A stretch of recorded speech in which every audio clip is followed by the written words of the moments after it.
ನಮಸ್ಕಾರ.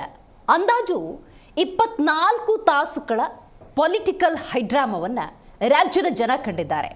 ಮೊದಲನೇದಾಗಿ ಸದನದ ಆವರಣದಲ್ಲಿ ಲಕ್ಷ್ಮೀ ಹೆಬ್ಬಾಳ್ಕರ್ಗೆ ಅವಾಚ್ಯ ಶಬ್ದದಿಂದ ಸಿ.ಟಿ. ರವಿ ನಿಂದಿಸಿದ್ದಾರೆ ಎನ್ನುವಂತಹ ಆರೋಪ. ಪ್ರತ್ಯುತ್ತರವಾಗಿ ಕಾಂಗ್ರೆಸ್ ಸೇರಿದಂತೆ ಲಕ್ಷ್ಮೀ ಹೆಬ್ಬಾಳ್ಕರ್ ಯಾವ ಆಧಾರದಲ್ಲಿ ಈ ರೀತಿ ಮಾತಾಡ್ತಾ ಇದ್ದೀರಿ, ನಿಮ್ಮ ಮನೆಯಲ್ಲಿ ಹೆಣ್ಮಕ್ಳಿಲ್ವಾ ಅನ್ನುವಂತಹ ಒಂದಷ್ಟು ಪ್ರಶ್ನೆಯನ್ನು ಮಾಡೋದರ ಹಿಂದೆ ಲಕ್ಷ್ಮೀ ಹೆಬ್ಬಾಳ್ಕರ್ ಬೆಂಬಲಿಗರು, ಲಕ್ಷ್ಮೀ ಹೆಬ್ಬಾಳ್ಕರ್ ಸಹೋದರರು ಸಿ.ಟಿ. ರವಿ ಮೇಲೆ ಅಟ್ಯಾಕ್ಗೆ ಮುಂದಾಗ್ತಾರೆ. ನಂತರ ದೂರು, ಬಂಧನದ ರೀತಿ ಆಗಿಲ್ಲ ಅನ್ನುವಂಥದ್ದು. ರೌಂಡ್ಸ್ ಹಾಕಿದ್ದಾರೆ. ಯಾರ ಇನ್ಸ್ಟ್ರಕ್ಷನ್ ಮೇಲೆ ಅರೆಸ್ಟ್ ಆದ ನಂತರದ ಸಂದರ್ಭದಲ್ಲಿ ಒಂದು ಸೆಲ್ಗೆ ಹಾಕಬೇಕು, ಇಲ್ಲ ಪೊಲೀಸ್ ಸ್ಟೇಷನ್ಗೆ ಕರ್ಕೊಂಡು ಹೋಗಬೇಕು, ಅದನ್ನು ಬಿಟ್ಟು ಸಿಟಿ ರೌಂಡ್ಸ್ ಹಾಕ್ತಾರೆ ಅನ್ನೋದಾದರೆ ಕಾಂಗ್ರೆಸ್ ಯಾವ ರೀತಿ ಅರಾಜಕತೆಗೆ ಮುಂದಾಗ್ತಾ ಇದೆ ಅಂತ BJPಯಲ್ಲಿ ಪ್ರಶ್ನೆ ಮಾಡ್ತಾ ಇದ್ದಾರೆ. ಮಗದೊಂದು ಕಡೆ ಸಿದ್ದರಾಮಯ್ಯ, ಡಾಕ್ಟರ್ ಜಿ ಪರಮೇಶ್ವರ್, ದಿನೇಶ್ ಗುಂಡೂರಾವ್ ಸೇರಿದಂತೆ ಬಹುತೇಕ ಕಾಂಗ್ರೆಸ್ನ ನಾಯಕರು, ವಿಶೇಷವಾಗಿ ದಿನೇಶ್ ಗುಂಡೂರಾವ್ ಆಗಿರುವಂಥ ತಪ್ಪು ಅಂತ ಒಪ್ಪಿಕೊಂಡಿಲ್ಲ ಅಂದರೂ ತೊಂದರೆ ಇಲ್ಲ, ಆದರೆ ಕ್ಷಮೆ ಕೇಳಿ ಅಂತ ಹೇಳಿದ್ದಾರೆ.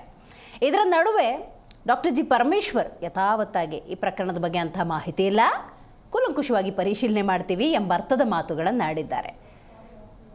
JDS ವರಿಷ್ಠರು ದೇವೇಗೌಡರು ತಲೆ ಚಚ್ಕೊಂಡಿದ್ದಾರೆ. ಸಿ.ಟಿ. ರವಿಯವರ ಬಂಧನ ಆಯಿತು, ಇಷ್ಟೆಲ್ಲ ಹೈಡ್ರಾಮಾ ಆಗೋಯ್ತು ಅಂತ ಗೊತ್ತಾದ ನಂತರದ ಸಂದರ್ಭದಲ್ಲಿ ಒಂದಂತೂ ಅರ್ಥ ಮಾಡ್ಕೋಬೇಕು ಎಲ್ಲ ಜನಪ್ರತಿನಿಧಿಗಳು, ನಿಮ್ಮ ಈ ಪೊಲಿಟಿಕಲ್ ಡ್ರಾಮಾಗಳನ್ನು ಜನ ಗಮನಿಸುತ್ತಿದ್ದಾರೆ.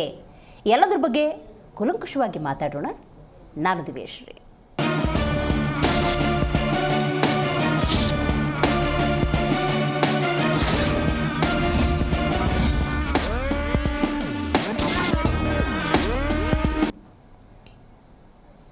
ಇದು ಕಾಂಗ್ರೆಸ್ ಮತ್ತು BJPಯ ಕಾಳಗ, ನೇರ ಕಾಳಗ ಅಂತಲೇ ಹೇಳಬಹುದು. ರಾಜ್ಯದ ಜನ ತಮ್ಮ ವ್ಯಕ್ತಿತ್ವವನ್ನು ಗಮನಿಸ್ತಿದ್ದಾರೆ ಅನ್ನುವಂಥ ಅರಿವೇ ಇಲ್ಲದೆ ಒಂದು ರೀತಿ ಆ ವ್ಯಕ್ತಿತ್ವವನ್ನು ಅಡ ಇಟ್ಟು ಜಗಳಕ್ಕೆ ನಿಂತ್ಕೊಂಡ್ಬಿಟ್ಟಿದ್ದಾರೆ, ಪ್ರತಿಷ್ಠೆಗೆ ನಿಂತ್ಕೊಂಡ್ಬಿಟ್ಟಿದ್ದಾರೆ. ಸಿ.ಟಿ. ರವಿ ಬೆನ್ನಿಗೆ ನಿಂತಿರುವಂಥ BJP ನಾಯಕರ ಮಾತುಗಳನ್ನು ಕೇಳಿದ್ರೆ ನಿಜಕ್ಕೂ ಕೂಡ ಆಶ್ಚರ್ಯ ಆಗುತ್ತೆ. ಇದರ ನಡುವೆ ಕಾಂಗ್ರೆಸ್ ಅಂತ ಸಂದರ್ಭದಲ್ಲಿ ಈ ಪರಿಸ್ಥಿತಿಯನ್ನು ಇನ್ನೂ ಕೂಡ ಸೂಕ್ಷ್ಮವಾಗಿ ಹ್ಯಾಂಡಲ್ ಮಾಡಬಹುದಿತ್ತಾ ಅನ್ನುವಂಥ ಸಹಜ ಪ್ರಶ್ನೆಗಳು. ಯಾಕಂದರೆ ಸದನದಲ್ಲಿ ಆಗಿರುವಂಥದ್ದು ಅವಾಚ್ಯ ಶಬ್ದ, ಅಸಭ್ಯ ಪದಗಳನ್ನು ಪದಪ್ರಯೋಗ ಮಾಡಿದರೂ ಕೂಡ ಕಾನೂನಿದೆ, ಸಭಾಪತಿಗಳು ಅಂತಿರ್ತಾರೆ. ಎಲ್ಲ ವಿಚಾರಗಳನ್ನು ಸೂಕ್ಷ್ಮವಾಗಿ ಗಮನಿಸಿ ನಿರ್ಧಾರವನ್ನು ತೆಗೆದುಕೊಳ್ಳುವಂಥ ಸ್ಥಾನ ಅದು. ಆದರೆ ಅಷ್ಟರಲ್ಲೇ ಬೆಂಬಲಿಗರು ಹೋಗಿ ಅಟ್ಯಾಕ್ ಮಾಡ್ತಾರೆ, ಕಂಪ್ಲೇಂಟ್ ಆಗುತ್ತೆ, ಸಿ.ಟಿ. ರವಿ ಅವ್ರನ್ನ ಬಂಧನಕ್ಕೊಳಪಡಿಸ್ತಾರೆ, ಅವರನ್ನು ಸಿಟಿಯೆಲ್ಲ ರೌಂಡ್ಸ್ ಹಾಕಿದ್ದಾರೆ, ಯಾವ ಸ್ಟೇಷನ್ಗೂ ಕರ್ಕೊಂಡು ಹೋಗಿಲ್ಲ ಅನ್ನುವಂತಹ ಆರೋಪಗಳ ನಡುವೆ ನಿಜಕ್ಕೂ ಕೂಡ ಸಿ.ಟಿ. ರವಿ ಅಂಥ ಮಾತುಗಳನ್ನು ಆಡಿದ್ದಾರೆ.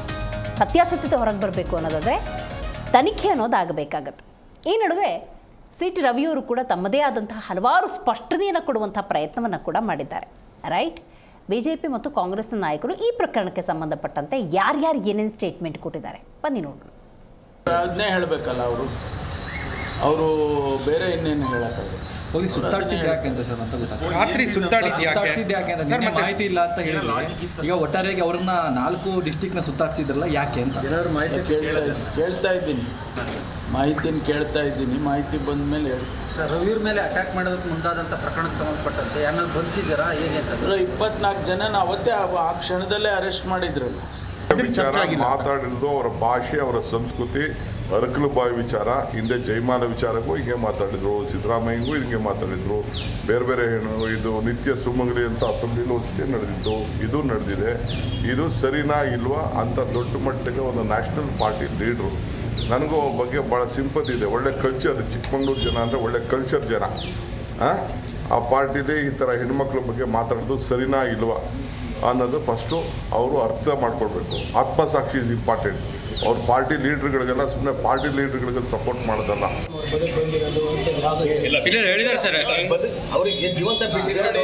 ಈಗ ಯಾರಾದರೂ ಅಂತ ಪದೇ ಬೆಳಗ್ಗೆ ನಮ್ಮನೆಯಲ್ಲಿ ಹೆಣ್ಮಕ್ಳಿಗೆ ಮಾಡಿದರೆ ಏನು ಮಾಡ್ತಾರೆ? ಹೇಳಿರೋದು ಇಷ್ಟೇ.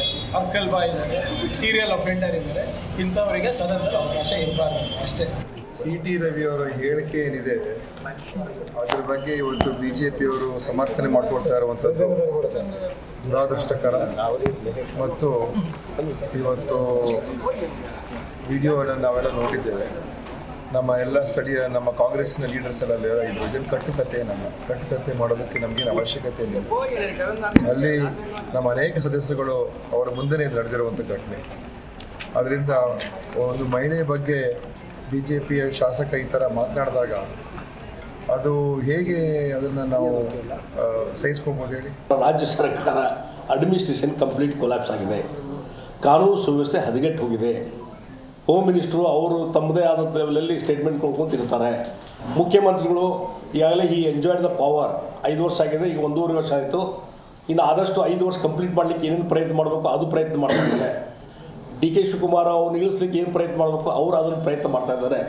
ಹೀಗಾಗಿ ಇಂಟರ್ನಲ್ ಏನು ಗೊಂದಲ ಇದೆಯಲ್ಲ ಅದರ ಪರಿಣಾಮಗಳು ಇವೆಲ್ಲ. ಮತ್ತು ಇದ್ರ ಜೊತೆಗೆ ಮುಖ್ಯಮಂತ್ರಿಗಳು ಬಂದಂಥ ಮೂಡಾ ಸ್ಕ್ಯಾಮು ಮತ್ತು ವಾಲ್ಮೀಕಿ ಸ್ಕ್ಯಾಮು ಇದೆಲ್ಲ ಕಾರಣದ ಸಲುವಾಗಿ ಇವತ್ತು ಗೊಂದಲದಲ್ಲಿ ಕಾಂಗ್ರೆಸ್ನವರು ಗೊಂದಲದಲ್ಲಿದ್ದಾರೆ. ರಾಜ್ಯ ನಾವೇ ಆಯ್ಕೆ ಮಾಡಿರುವಂಥ ಜನಪ್ರತಿನಿಧಿಗಳ ಬಾಯಲ್ಲಿ ಇಂಥ ಮಾತುಗಳು ಅಂದಾಗ ನಿಜಕ್ಕೂ ಕೂಡ ಆಶ್ಚರ್ಯ ಆಗುತ್ತೆ. ಆಡಿದಾರ ಇಲ್ವಾ ಅನ್ನೋದು ತನಿಖೆಯಿಂದಷ್ಟೇ ಹೊರಗೆ ಬರುವಂಥದ್ದು. ಇದರ ನಡುವೆ ಏನೇ ಆಗಲಿ ಅದಕ್ಕೆ ಪ್ರತ್ಯುತ್ತರ ಅನ್ನೋದು ಹೇಗಿರಬೇಕು ಅನ್ನೋದು ಕೂಡ ಬಹಳ ಮುಖ್ಯ. ಅಟ್ಯಾಕ್ ಅಲ್ಲ, ಅಥವಾ ಯಾರದ್ದೋ ಪ್ರಭಾವಿ ವ್ಯಕ್ತಿಯ ಫೋನ್ ಕಾಲ್ನ ಮೇರೆಗೆ ಆರಕ್ಷಕರು ಹಂಗೆ ನಡ್ಕೊಳ್ಳೋದು ಅಲ್ಲ ಅಂತ. ಸೊ ಇದು ಹಾಗೆ ಆಗಿದೆಯೋ ಇಲ್ವೋ ಅಂತ ಗೊತ್ತಾಗಬೇಕು ಅಂದರೆ ಅದು ಕೂಡ ತನಿಖೆಯ ನಂತರವಷ್ಟೇ ಗೊತ್ತಾಗುವಂಥದ್ದು. ರೈಟ್, ಈ ಬಗ್ಗೆ ಮಾತಾಡಲಿಕ್ಕೆ ಮೊದಲನೇದಾಗಿ ನಮ್ಮ ಕಾರ್ಯಕ್ರಮದಲ್ಲಿ ಕಾಂಗ್ರೆಸ್ ವಕ್ತಾರರಾಗಿರುವಂಥ ಬಾಲಕೃಷ್ಣ ಯಾದವ್ ಅವರಿದ್ದಾರೆ. ಸರ್ ನಮಸ್ಕಾರ. ರೈಟ್, ಇನ್ನು BJP ವಕ್ತಾರರಾಗಿರುವಂಥ ಸತ್ಯನಾರಾಯಣ್ ಹೇಮಾದ್ರಿ ಅವರಿದ್ದಾರೆ, ಝೂಮ್ನಿಂದ ಕನೆಕ್ಟ್ ಆಗ್ತಾ ಇದ್ದಾರೆ. ಸರ್ ನಮಸ್ಕಾರ. ನಮಸ್ತೆ ಮೇಡಮ್. ಇನ್ನು ರಾಜಕೀಯ ವಿಶ್ಲೇಷಕರಾಗಿರುವಂಥ ಪ್ರೊಫೆಸರ್ ಚಂಬಿ ಪುರಾಣಿಕ್ ಅವರು ಝೂಮ್ನಿಂದ ಕನೆಕ್ಟ್ ಆಗಿದ್ದಾರೆ. ಸರ್ ನಮಸ್ಕಾರ. ನಮಸ್ಕಾರ.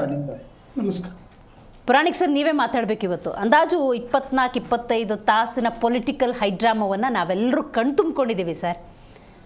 ಅಶ್ಲೀಲ ಪದಪ್ರಯೋಗ, ಅದಕ್ಕೆ ಸದನದಲ್ಲೇ ಪ್ರತ್ಯುತ್ತರ ಕಾಂಗ್ರೆಸ್ ನಾಯಕರಿಂದ, ದೂರು ದಾಖಲು, ಅರೆಸ್ಟ್ ಟೈಮಲ್ಲಿ ಹೈಡ್ರಾಮಾ, ಅದಾದ ನಂತರ ಸಿಟಿ ರೌಂಡ್ಸ್ ಅಂತೆ, CT ರವಿಯವ್ರ ತಲೆಗೆ ಪೆಟ್ಟಾಗುತ್ತೆ, ಬ್ಯಾಂಡೇಜ್ ಹಾಕೊಂಬರ್ತಾರೆ. ಈಗ CT ರವಿಯವ್ರನ್ನ ಸಮರ್ಥಿಸ್ಕೊಳ್ಳೋರು ಒಂದಷ್ಟು ಜನ, ವಿರೋಧಿಸೋರು ಒಂದಷ್ಟು ಜನ. ಇನ್ನೇನೇನು ಕಣ್ತುಂಬ್ಕೋಬೇಕು ಸರ್ ನಾವು? ಅವರೇ, ಈ ಸುಮಾರು 55-60 ವರ್ಷದಿಂದ ಈ ಒಂದು ಸದನಗಳ ನಡವಳಿಕೆಯನ್ನ ಕ್ರಮವಾಗಿ ಹಂತವಾಗಿ ನಾನು ನೋಡ್ಕೊಂಡು ಬಂದಿದ್ದೇನೆ. ವಿದ್ಯಾರ್ಥಿಯಾಗಿ, ಅಧ್ಯಾಪಕನಾಗಿ, ಈಗ ವಿಶ್ಲೇಷಕನಾಗಿ ನೋಡ್ತಾ ಇದ್ದೇನೆ. There is a decline, overall decline of legislature and ascendancy of the executive ಅಂತ ನಾವು ಇತ್ತೀಚೆಗೆ ವ್ಯಾಖ್ಯಾನ ಮಾಡ್ತೀವಿ. ಅಂದ್ರೆ ಏನಾಯ್ತು, ಶಾಸಕಾಂಗ ತನ್ನ ಒಂದು ಏನು ಈಗ ಅಧಿಕಾರ ಇದೆ, ಆ ಒಂದು ದೊಡ್ಡ ಒಂದು ಜವಾಬ್ದಾರಿ ಇದೆ, ಅದನ್ನ ಕಳೆದುಕೊಳ್ತಾ ಇದೆ. ಹಾಗೇನೆ ಕಾರ್ಯಾಂಗ ತನ್ನ ಎಲ್ಲ ಅಧಿಕಾರಗಳನ್ನ ಹೆಚ್ಚಿಸ್ಕೊಳ್ತಾ ಇದೆ. ಅಂದ್ರೆ ಈ ಸಪರೇಷನ್ ಆಫ್ ಪವರ್ಸ್, ಅಧಿಕಾರ ವಿಭಜನಾ ಸೂತ್ರದ ಪ್ರಕಾರ ಜುಡಿಷಿಯರಿ, ಎಕ್ಸಿಕ್ಯೂಟಿವ್, ಲೆಜಿಸ್ಲೇಚರ್ ಇವು ಮೂರೂ ಸಹ ಪ್ರತ್ಯೇಕವಾಗಿರ್ಬೇಕು ಅಂತಕ್ಕಂಥದ್ದು ಸಂಸದೀಯ ಅಥವಾ ಪ್ರಜಾಪ್ರಭುತ್ವ ವ್ಯವಸ್ಥೆಯಲ್ಲಿ ಸಂವಿಧಾನವನ್ನ ಇಟ್ಕೊಂಡಿರ್ತದೆ. ನಮ್ಮ ದುರ್ದೈವ ಏನಂದ್ರೆ ಇದರಲ್ಲಿ ಸುಮಾರು ಒಳ್ಳೆಯ ಅಂಶಗಳನ್ನ ಹೊಂದಿರತಕ್ಕಂಥ ಸಂಸದೀಯ ನಡವಳಿಕೆಯ ನಿಯಮಾವಳಿಗಳಿದೆ. ಶಕ್ದಾರ್ ಅಂತಕ್ಕಂಥವ್ರು ಒಂದು ದೀರ್ಘವಾದ ಪುಸ್ತಕವನ್ನೇ ಬರೆದಿದ್ದಾರೆ. ಅದನ್ನ ಓದಿದ್ರೆ ಬಹುಶಃ ಎಲ್ಲರೂ ತಮ್ಮ ಪ್ರತಿನಿತ್ಯದ ಜೀವನದಲ್ಲಿ ಅದು ನೆನೆಸ್ಕೊಳ್ಬೇಕು. ಆ ರೀತಿ ಅವರು ಸೂಚನೆಯನ್ನ ಅಥವಾ ನಡವಳಿಕೆಯನ್ನ ಕೊಟ್ಟಿದ್ದಾರೆ. ಆದ್ರೆ ಇದರಲ್ಲಿ ಇದು ಒಂದು ಸಾಮಾನ್ಯ ಮಾತುಕತೆ, ಚಹಾದ ಅಂಗಡಿ ಅಥವಾ ಚಾವಡಿಯಲ್ಲಿ ಇರ್ತಕ್ಕಂಥ ಮಾತುಕತೆಯ ಸಭೆ ಅಲ್ಲ. ಇದು ರಾಷ್ಟ್ರದ ಮತ್ತು ರಾಜ್ಯದ ಸಂವಿಧಾನದ ಗೌರವವನ್ನು ಎತ್ತಿಡಿರ್ತಕ್ಕಂಥ ಸಭೆ. ಈ ಸಭೆಯಲ್ಲಿ ಸದಸ್ಯರಾದವರು ಮತ್ತು ಅಧಿಕಾರದಲ್ಲಿ ಇರ್ತಕ್ಕಂಥವ್ರು, ವಿರೋಧ ಪಕ್ಷದಲ್ಲಿರ್ತಕ್ಕಂಥವ್ರು ಹೇಗೆ ನಡೆದುಕೊಳ್ಬೇಕು ಅಂತಕ್ಕಂಥ ಪ್ರತಿಯೊಂದು ಹಂತವಾಗಿ ಅಥವಾ ವಿವರವಾಗಿ ಕ್ರಮಬದ್ಧವಾಗಿ ಕೊಟ್ಟಿದ್ದಾರೆ. ಒಬ್ರು ಮಾತಾಡುವಾಗ ಇನ್ನೊಬ್ರು ಮಾತಾಡಬಾರ್ದು. ಮತ್ತೆ ಎರಡನೇ ನಿಮಿಷದಲ್ಲಿ ನಿಮಗೆ ಗೊತ್ತಿದೆ, ನಾನು ಜಸ್ಟ್ 5-6 ಸೆಕೆಂಡ್ಸ್ ಅಲ್ಲಿ ಬರ್ತೀನಿ. ಈ ಒಂದು ಸಭೆಯಲ್ಲಿ ಅವರು ಚರ್ಚೆ ಮಾಡುವಾಗ ಸಭಾಪತಿಗಳನ್ನ ಉದ್ದೇಶಿಸಿ ಮಾಡಬೇಕು. ಯಾರನ್ನ ನೇರವಾಗಿ ಅವ್ರ ವ್ಯಕ್ತಿಯನ್ನ ಅಥವಾ ಎದುರಿಗೆ ಕೂತಿರ್ತಕ್ಕಂಥ ವ್ಯಕ್ತಿ ಅಥವಾ ಸಚಿವರು, ವಿರೋಧ ಪಕ್ಷದ ನಾಯಕರನ್ನ ಉಲ್ಲೇಖಿಸಿ ಮಾತಾಡಂಗಿಲ್ಲ. ಅದರಿಂದ ಇವೆಲ್ಲವೂ ಇತ್ತೀಚೆಗೆ ಇಲ್ಲ ಆಗ್ಬಿಟ್ಟಿದೆ. ಅದೇನಾಗ್ಬಿಟ್ಟಿದೆ, ಸಾಮಾನ್ಯ ರೀತಿಯಲ್ಲಿ ಒಂದು ಜನರ ಒಂದು ಗೌರವವನ್ನ, ವಿಶ್ವಾಸವನ್ನ ಸಂಪಾದಿಸುವ ಯಾವ ಸಭೆ ಹಿಂದೆ ಇತ್ತೋ ಸುಮಾರು 30-40 ವರ್ಷದಿಂದ, ಇವತ್ತಿಲ್ಲ ಅಂತಕ್ಕಂಥದ್ದನ್ನ ಅತ್ಯಂತ ವಿಷಾದದಿಂದ ಮತ್ತು ಕಳಕಳಿಯಿಂದ, ಜವಾಬ್ದಾರಿಯಿಂದ ಹೇಳ್ತಾರೆ. ಜನರು ಈ ವಿಷಯ ಪರ ಈ ವಿಷಯದಲ್ಲಿ CT ರವಿಯವರು ಆಡಿರ್ತಕ್ಕಂಥ ಮಾತು ಅಕ್ಷಮ್ಯ ಅಪರಾಧ, ಒಂದು ವೇಳೆ ಅದು ನಿಜ ಎಂತಕ್ಕಂಥ ಸಾಬೀತಾಗತಕ್ಕಂಥ ಆಧಾರಗಳು ಮುಚ್ಚಿದ್ರೆ. ಆದ್ರೆ ಇಲ್ಲಿ ಸಭಾಪತಿಗಳು ಹೊರಟ್ಟಿಯವರು ಏನು ಕೊಟ್ಟಿದ್ದಾರೆ, ನಮ್ಮ ದಾಖಲೆಗಳ ಪ್ರಕಾರ ಅದು ಯಾವುದೂ ಇಲ್ಲ. ಅಂದ್ರೆ ಏನಾಯ್ತು, ಸಭೆ ಅಡ್ಜರ್ನ್ ಆದಾಗ ಆ ಅಡ್ಜರ್ನ್ ಆದ ಸಂದರ್ಭದಲ್ಲಿ ಪರಸ್ಪರ ಆವೇಶಕರವಾದ ಭಾಷಣಗಳನ್ನ ಅಥವಾ ಮಾತುಗಳನ್ನ ಆಡುವಾಗ ಈ ಶಬ್ದ ಹೊರ ಬಂದಿದೆ ಅಂತಕ್ಕಂಥದ್ದನ್ನ ಅವರು ಲಕ್ಷ್ಮೀ ಹೆಬ್ಬಾಳ್ಕರ್ ಅವರು ಸಭಾಪತಿಗಳಿಗೆ ತಿಳಿಸ್ತಾರೆ. ಏನು, ನನ್ನ ಬಗ್ಗೆ ಇವರು ಅನೇಕ ರೀತಿಯಲ್ಲಿ ಸುಮಾರು ರೀತಿಯಲ್ಲಿ ಆ ಪದ ಬಳಸಿದ್ರು, ಅದರಿಂದ ನನಗೆ ನೋವಾಗಿದ್ದು ನಿಜ. ತಾಯ್ತನದ ಒಂದು ಹೆಣ್ಣು ಒಂದು ಗೌರವದ ದೃಷ್ಟಿಯಿಂದ ತಾನು ಮಾತನಾಡುವಾಗ ಇಂತಹ ಅಬ್ಸೀಲ್ ಮತ್ತು ಅತ್ಯಂತ ಖಂಡನೀಯವಾದ ಶಬ್ದಗಳನ್ನು ಬಳಸ್ತಕ್ಕಂಥದ್ದನ್ನ ಯಾರು ಒಪ್ಪೋದಿಲ್ಲ. ಅದರಿಂದ ಅವರ ಒಂದು ಭಾವನೆಗೂ ನಾವು ಗೌರವವನ್ನು ಕೊಡೋಣ. ಹಾಗೇನೆ ಸಿಟಿ ರವಿ ಹೇಳ್ತಾರೆ, ನಾನು ಆಗ ಹೇಳಲಿಲ್ಲ, ನಾನು ಇಂಗ್ಲಿಷ್ ನಲ್ಲಿ ಫ್ರಸ್ಟ್ರೇಟ್ ಅಂತಕ್ಕಂಥದ್ದನ್ನ ಬೇರೆ ರೀತಿಯಲ್ಲಿ ತಿಳಿದಿರಿ ಅಂತ. ಇದು ವಾದ ಏನೇ ಇರಲಿ ವಾದ, ಆದರೆ ಸಭೆಯಲ್ಲಿ ತೀರ್ಮಾನವಾಗಿ ಈ ಸಭಾಪತಿಗಳ ಚೇಂಬರ್ ನಲ್ಲಿ ಒಂದು ರೀತಿಯಲ್ಲಿ ಕ್ಷಮಾಪಣೆ ಅಥವಾ ಒಪ್ಪಂದ ಅಥವಾ ಯಾವುದೇ ರೀತಿಯ ಒಂದು ರೀತಿಯಲ್ಲಿ ಒಡಂಬಡಿಕೆಯನ್ನು ಅಗ್ರಿಮೆಂಟ್ ಅನ್ನು ಮಾಡಿಕೊಂಡು ಸಭೆಯನ್ನು ನಡೆಸ್ಕೊಂಡು ಹೋಗ್ಲಿಕ್ಕೆ ಅವಕಾಶ ಕೊಡಬೇಕು. ಆಗಲಿಲ್ಲ, ಆಗದೆ ಇರ್ತಕ್ಕಂಥದ್ದು ದುಡ್ಡ ಇಲ್ಲ. ಅದರಿಂದ ಇವತ್ತು ಜಗತ್ತಿನ ಒಂದು ಸಂಪ್ರದಾಯದ ಈ ಒಂದು ಪಾರ್ಲಿಮೆಂಟರಿ ವ್ಯವಸ್ಥೆಯಲ್ಲಿ ನಾವು ನೋಡ್ತಾ ಇದ್ದೇವೆ, ಜನರು ಯಾರನ್ನು ನಾವು ಸರಿಯಾದ ಪ್ರತಿನಿಧಿಗಳು ಎಂದು ಗುರುತಿಸಬೇಕು ಅಂತಕ್ಕಂಥ ಒಂದು ದೊಡ್ಡ ಪ್ರಶ್ನೆ ಸವಾಲು ಅವ್ರಿಗೆ ಉಂಟಾಗಿದೆ. ನೋಡಿ, ಇವರು ಎಲ್ಲಾ ಸಭೆಗಳಲ್ಲಿರ್ತಕ್ಕಂಥದ್ದನ್ನ ಮೊದಲು ಡೈರೆಕ್ಟ್ ಆಗಿ ನೀವು ಟಿವಿ ಅವರು ಅದನ್ನ ರಿಲೇ ಮಾಡ್ತಾ ಇದ್ದಾರೆ. ಈಗ ಅದನ್ನ ಸಭೆಯ ನಿಯಂತ್ರಣದಲ್ಲಿದೆ. ಹೊರಗೆ ನಮ್ ಸಭೆ ಮುಗಿದ ತಕ್ಷಣ ಅದು ಮುಗಿದೋಗುತ್ತೆ, ನಮ್ ಕೈ ಇರೋದಿಲ್ಲ ಅಂತ. ಅಂದ್ರೆ ಏನಾಯ್ತು, ಯಾವ ಆಧಾರ ನಮಗೆ ಮೂಲವಾಗಿ ಸಿಗಬೇಕಾಯ್ತು ಅದು ಸಿಕ್ಕಿಲ್ಲ. ಮತ್ತೆ ಇದು ಹೊರಗಡೆ ಇರ್ತಕ್ಕಂಥ ವಿಷಯ. ಈಗ 2-3 ಕೇಸ್ ಆಗಿದೆ ಅವ್ರ ವಿರುದ್ಧ. ಒಂದು ಕೋರ್ಟ್ ಅಲ್ಲಿ ಕೇಸ್ ಇದೆ, ಇನ್ನೊಂದು ವಿಲೇಜ್ ಕಮಿಟಿನಲ್ಲಿ ಇದೆ, ಮತ್ತೆ ಸಭಾಪತಿಗಳಿಗೆ ಒಂದು ಕಂಪ್ಲೇಂಟ್ ಅನ್ನು ಕೊಡಲಾಗಿದೆ, ಮತ್ತೆ ಇನ್ನು ಬೇರೆ ಬೇರೆ ರೀತಿಯ ಕಂಪ್ಲೇಂಟ್ಗಳು ಉದ್ಭವ ಆಗ್ಬೋದು, ಅದು ಬೇರೆ ಪ್ರಶ್ನೆ. ಆಮೇಲೆ ಪ್ರದರ್ಶನಗಳು ಆಗಿದೆ. ಇದೆಲ್ಲರ ನಡುವೆ ಆಗಿರ್ತಕ್ಕಂಥದ್ದು ಸಂವಿಧಾನದ ಪರಂಪರೆಯ ಉಲ್ಲಂಘನೆ ಮತ್ತು ಸಭಾ ನಡವಳಿಕೆಯಲ್ಲಿ ಪಾಲಿಸಬೇಕಾದಂತ ಭಾಷೆಯ ಒಂದು ಗಂಭೀರವಾದ ಹಿಡಿತ ಅಥವಾ ಒಂದು ರೀತಿಯ ನಡತೆಯನ್ನು ತೋರಿಸ್ಬೇಕಾಗ್ತದೆ. ಅದರಿಂದ ಇವತ್ತು ನಿಮ್ಮ ಚರ್ಚೆ ಏನಪ್ಪಾ ಅಂದ್ರೆ, ಸಾರ್ವಜನಿಕರ ಕೋರ್ಟ್ ಅಲ್ಲಿ, ಸಾರ್ವಜನಿಕರ ಸಭೆಯಲ್ಲಿ ಈ ಶಾಸಕರುಗಳು ಮಾಡಿರ್ತಕ್ಕಂಥ ಈ ರೀತಿಯ ಅವಾಂತರಗಳು, ಗೊಂದಲಗಳು, ಅನಗತ್ಯವಾದ ರೀತಿಯ ಈ ಅಸಹ್ಯವಾದ ಸನ್ನಿವೇಶಗಳನ್ನು ಸೃಷ್ಟಿ ಮಾಡಿರತಕ್ಕಂಥದ್ದು ಬಹಳ ವಿಷಾದನೀಯ. ಮತ್ತು ಇದು ಮುಂದೆ ಯಾವ ರೀತಿ ಉದ್ಭವಗೊಳ್ಳುತ್ತೆ ಅಥವಾ ಉಲ್ಬಣಗೊಳ್ಳುತ್ತೆ ಅಂತಕ್ಕಂಥದ್ದು ಊಹಿಸ್ಲಿಕ್ಕೆ ಸಾಧ್ಯ ಇಲ್ಲ. ನಾನಂತೂ ಇಂಥದ್ದನ್ನ ಕಂಡಿಲ್ಲ. ಕಾರಣ ಏನು, ಎಷ್ಟು ಕ್ಷಿಪ್ರವಾಗಿ ಬೆಳವಣಿಗೆ ಆಗಿದೆ. ಏನು, ಶಾಸಕರು ಹೇಳಿದ್ರು, ಅದು ಕಂಪ್ಲೇಂಟ್ ಕೊಟ್ರು, ಮತ್ತೆ ಸಭಾಪತಿ ಹೇಳಿದ್ರು ಮತ್ತೆ ಆಧಾರ ಇಲ್ಲ ಅಂದ್ರು, ಮತ್ತೆ ಬಂದ್ರು, ಮತ್ತೆ ಕೂಗಾಟ ಶುರುವಾಟ ಆಯ್ತು.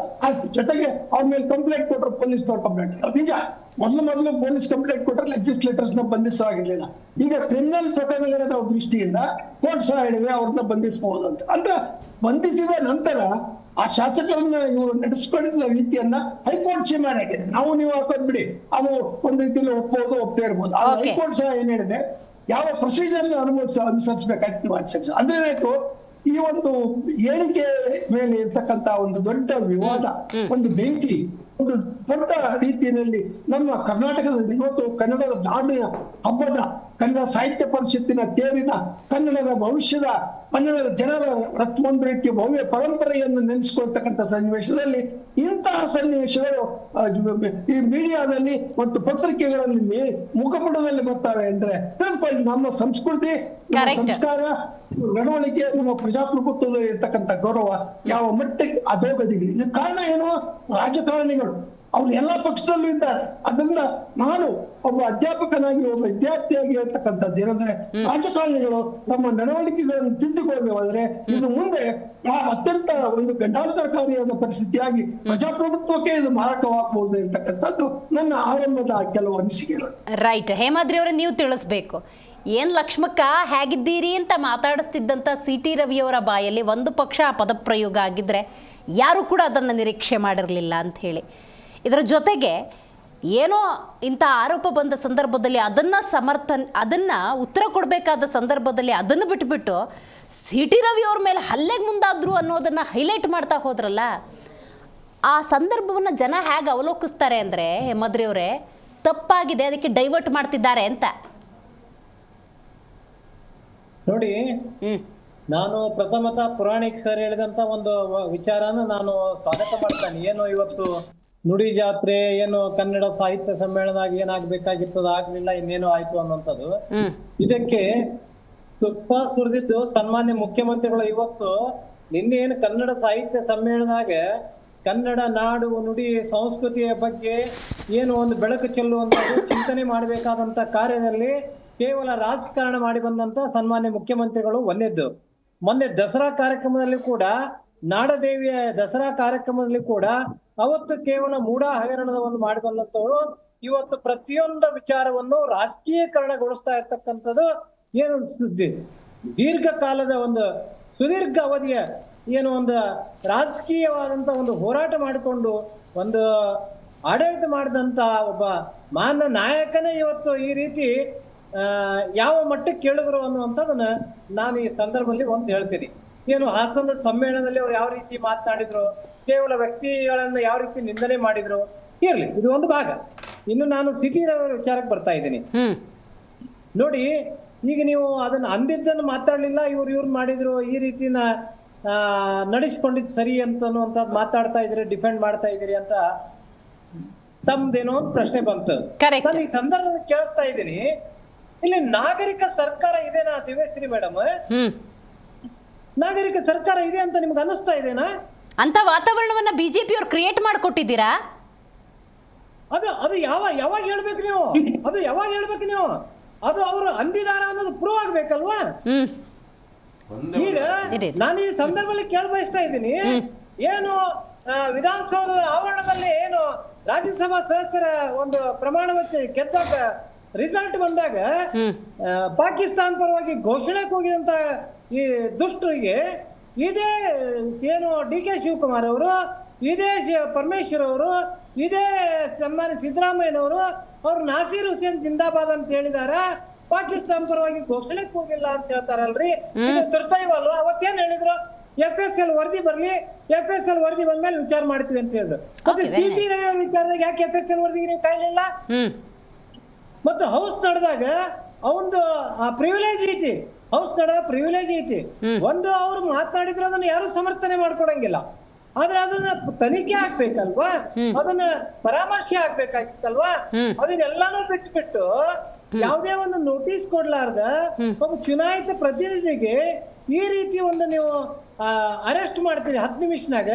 ಆಮೇಲೆ ಏನು ಯಾವ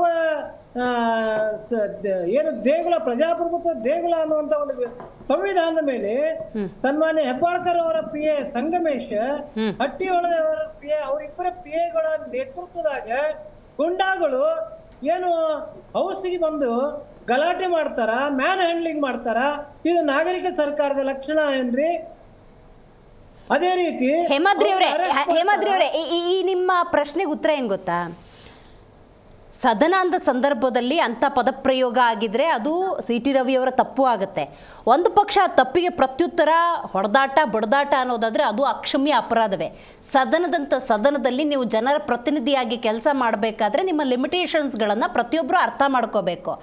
ಆದರೆ ಅದನ್ನು ಹೊರತುಪಡಿಸಿ for every action there is a reaction. Hemadri ಅವರೇ, ಅದು ಅವ್ರು ಯಾವ ಪದ ಪ್ರಯೋಗ ಮಾಡಿದ್ರು, ಅದು ಹೆಂಗ್ ಅಕ್ಕರಾಯ್ತು ಅನ್ನೋಕ್ಕಿಂತ ಹೆಚ್ಚಾಗಿ ನಾಗರಿಕ ಸರ್ಕಾರ ಅಂದಾಗ ಅಂತ ವಾತಾವರಣವನ್ನ ಬಿಜೆಪಿಯವರು ಎಷ್ಟರ ಮಟ್ಟಿಗೆ ಕಲ್ಪಿಸ್ಕೊಟ್ಟಿದ್ದಾರೆ ಅಂತ ಇವತ್ತು ಯಾರು ಕೂಡ ನೋಡಿ, ಸಂವಿಧಾನಬದ್ಧವಾಗಿ ಅಥವಾ ಸಂಸ್ಕಾರಯುತವಾಗಿ ಮಾತಾಡುವಂತ ವಾತಾವರಣವನ್ನ ರಾಜ್ಯದ ಜನ ಕಣ್ ತುಂಬಿಕೊಳ್ತಿಲ್ಲ. ಹೇಮಾದ್ರಿ ಅವರೇ, ಆರೋಪ ಏನು ಪ್ರತ್ಯಾರೋಪ ಏನು, ಅವ್ರು ತೇಜೋವಧೆ ಮಾಡೋದೇನು, ಇವ್ರು ತೇಜೋವಧೆ ಮಾಡೋದೇನು? CT ಅವರು 4 ಸಾರಿ MLA ಆಗಿ, ಈ ಸಾರಿ MLC ಆಗಿ ಇದಾದಂತವ್ರು, ಅವರು ಈ ಶಬ್ದ ಪದ ಪ್ರಯೋಗ ಮಾಡಿದಾರ ಅಂತ ನಾವು ಅಪೇಕ್ಷೆ ಪಡ್ತಾ ಇಲ್ಲ. ಅದೇ ಆಶ್ಚರ್ಯ. ಒಂದೇದ್ದು. ಎರಡನೇದು, ಸದಾ ಸಭಾಧ್ಯಕ್ಷ ಹೇಳ್ತಾರ ನಮ್ಗಿದು ಎಲ್ಲೂ ಕಂಡು ಬಂದಿಲ್ಲ ಅನ್ನೋದು ಹೇಳ್ತಾರ. ಇದು ಎಲ್ಲ ಆದ್ಮೇಲೆ ಅದು ತನಿಖೆ ಆಗ್ಬೇಕಾಗಿತ್ತಲ್ವಾ? ಸಭಾಧ್ಯಕ್ಷರ ಪೀಠಕ್ಕೆ ಹೋಗ್ಬೇಕಾಯ್ತಲ್ಲ. ಇವ್ರು ಅದನ್ನ ಕಾನೂನಿನ ಕೈಗೆತ್ಕೊಳ್ತೊಳಕ ಆಡಳಿತ ಪಕ್ಷ ಸದನವನ್ನು ನಡೆಸ್ಕೊಂಡು ಸರಿಯಾಗಿ ನಡೆಸ್ಕೊಂಡು ಹೋದಂತ ಗುರುತರವಾದಂತ ಜವಾಬ್ದಾರಿ ಆಡಳಿತ ಪಕ್ಷದ ಮೇಲೆ ಇರುತ್ತಲ್ವಾ? ರೈಟ್, ಒಳ್ಳೆ ಪ್ರಶ್ನೆ ಎತ್ತಿದ್ದೀರಿ ಹೇಮಾದ್ರಿ ಅವರೇ. ಒಳ್ಳೆ ಪ್ರಶ್ನೆ ಎತ್ತಿದ್ದೀರಿ. ನಾನು ಕಾಂಗ್ರೆಸ್ ವಕ್ತಾರ ಹತ್ರ ಅದಕ್ಕೆ ಉತ್ತರ ಪಡ್ಕೊಳ್ತೀನಿ. ಇಲ್ಲ, ನಾನು ಇನ್ನೊಂದು ಮಾತು ಒಂದ್ ಮಾತು ನೋಡಿ, ಈ ವ್ಯವಸ್ಥೆ ಒಳಗೆ ಭಾರತ ದೇಶದಾಗ ಏನು CT ರವಿ ಅವರು ಗಂಭೀರವಾದಂತ ಒಂದು ಆರೋಪ ಮಾಡಿದಾರ. ಅವರನ್ನು ಬೆಳತನಕ 500 ಕಿಲೋಮೀಟರ್ 4 ಜಿಲ್ಲೆ, ಗದಗ ಜಿಲ್ಲೆ, ಧಾರವಾಡ ಜಿಲ್ಲೆ, ಬೆಳಗಾವಿ ಜಿಲ್ಲೆ, ಬಾಗಲಕೋಟೆ ಜಿಲ್ಲೆ, 4 ಜಿಲ್ಲೆಯಲ್ಲಿ ಸುತ್ತಾಡಿಸಿದ್ರು. ನನ್ನ ಎಲ್ಲಿ ಕರ್ಕೊಂಡು ಹೋಗ್ತೀರಿ ಅಂದ್ರೆ ಹೇಳ್ತಾ ಇಲ್ಲ. ಆಮೇಲೆ ಅವ್ರ ಜೊತೆಗಿದ್ದಂತ ಇನ್ನೊಬ್ಬ MLC ಕೇಶವ ಪ್ರಸಾದ್ ಹೇಳ್ತಾರ, ನಮ್ಮ ಮೊಬೈಲ್ ಅನ್ನ ಸುಮಾರು ಬಾರಿ ಕಸಿಯೋಕೆ ಪ್ರಯತ್ನ ಮಾಡಿದ್ರು ಇಲಾಖೆಯವರು ಅಂತ ಹೇಳ್ತಾ ಇದಾರ. ಅವ್ರು ಅರೆಸ್ಟ್ ಮಾಡ್ಕೊಳ್ಳಾರ್ದ ಅವ್ರ ಮೊಬೈಲ್ ಯಾಕೆ ಕಸಿದ್ರು. ಕೊನೆಗೆ ಸಿ.ಟಿ. ರವಿ ಅವರ ವಾಚ್ ಕೂಡ ಪೊಲೀಸರು ತಗೊಳ್ತಾರೆ. ಮತ್ತು ಇನ್ನೊಂದು ಅತಿ ಗಂಭೀರವಾದಂತ ವಿಚಾರನ ಸಿ.ಟಿ. ರವಿ ಅವ್ರು ಏನ್ ಹೇಳ್ತಾರ, ಅರಣ್ಯ ಪ್ರದೇಶದಾಗ ನನ್ ಕರ್ಕೊಂಡು ಹೋಗ್ತಾರ ಮತ್ತು ನಿರ್ಜನ ಪ್ರದೇಶಕ್ಕೆ ಕರ್ಕೊಂಡು ಹೋಗ್ತಾರ. ನೋಡಿ ಇಲ್ಲಿ ಯಾಕೆ ಸಂಶಯ ಬರ್ತೈತಿ ಅಂದ್ರ, ದಿವ್ಯಶ್ರೀ ಮೇಡಮ್, ಒಂದು ಇತಿಹಾಸಕ್ಕೆ ಹೋಗ್ತಾ ಇದ್ದೀನಿ ನಾನು. ಈ ದೇಶದಾಗ ಡಾಕ್ಟರ್ ಶ್ಯಾಮ್ ಪ್ರಕಾಶ್ ಮುಖರ್ಜಿ ಅವ್ರದ್ದು ಸಾವಾಯ್ತು, ಲಾಲ್ ಬಹದ್ದೂರ್ ಶಾಸ್ತ್ರೀಜಿ ಅವ್ರ ಸಾವಾಯ್ತು, ಪಂಡಿತ್ ದೀನ್ ದಯಾಳ್ ಉಪಾಧ್ಯಾಯರ ಸಾವಾಯ್ತು, ನೇತಾಜಿ ಅವ್ರ ಕಣ್ಮರೆ ಆಯ್ತು.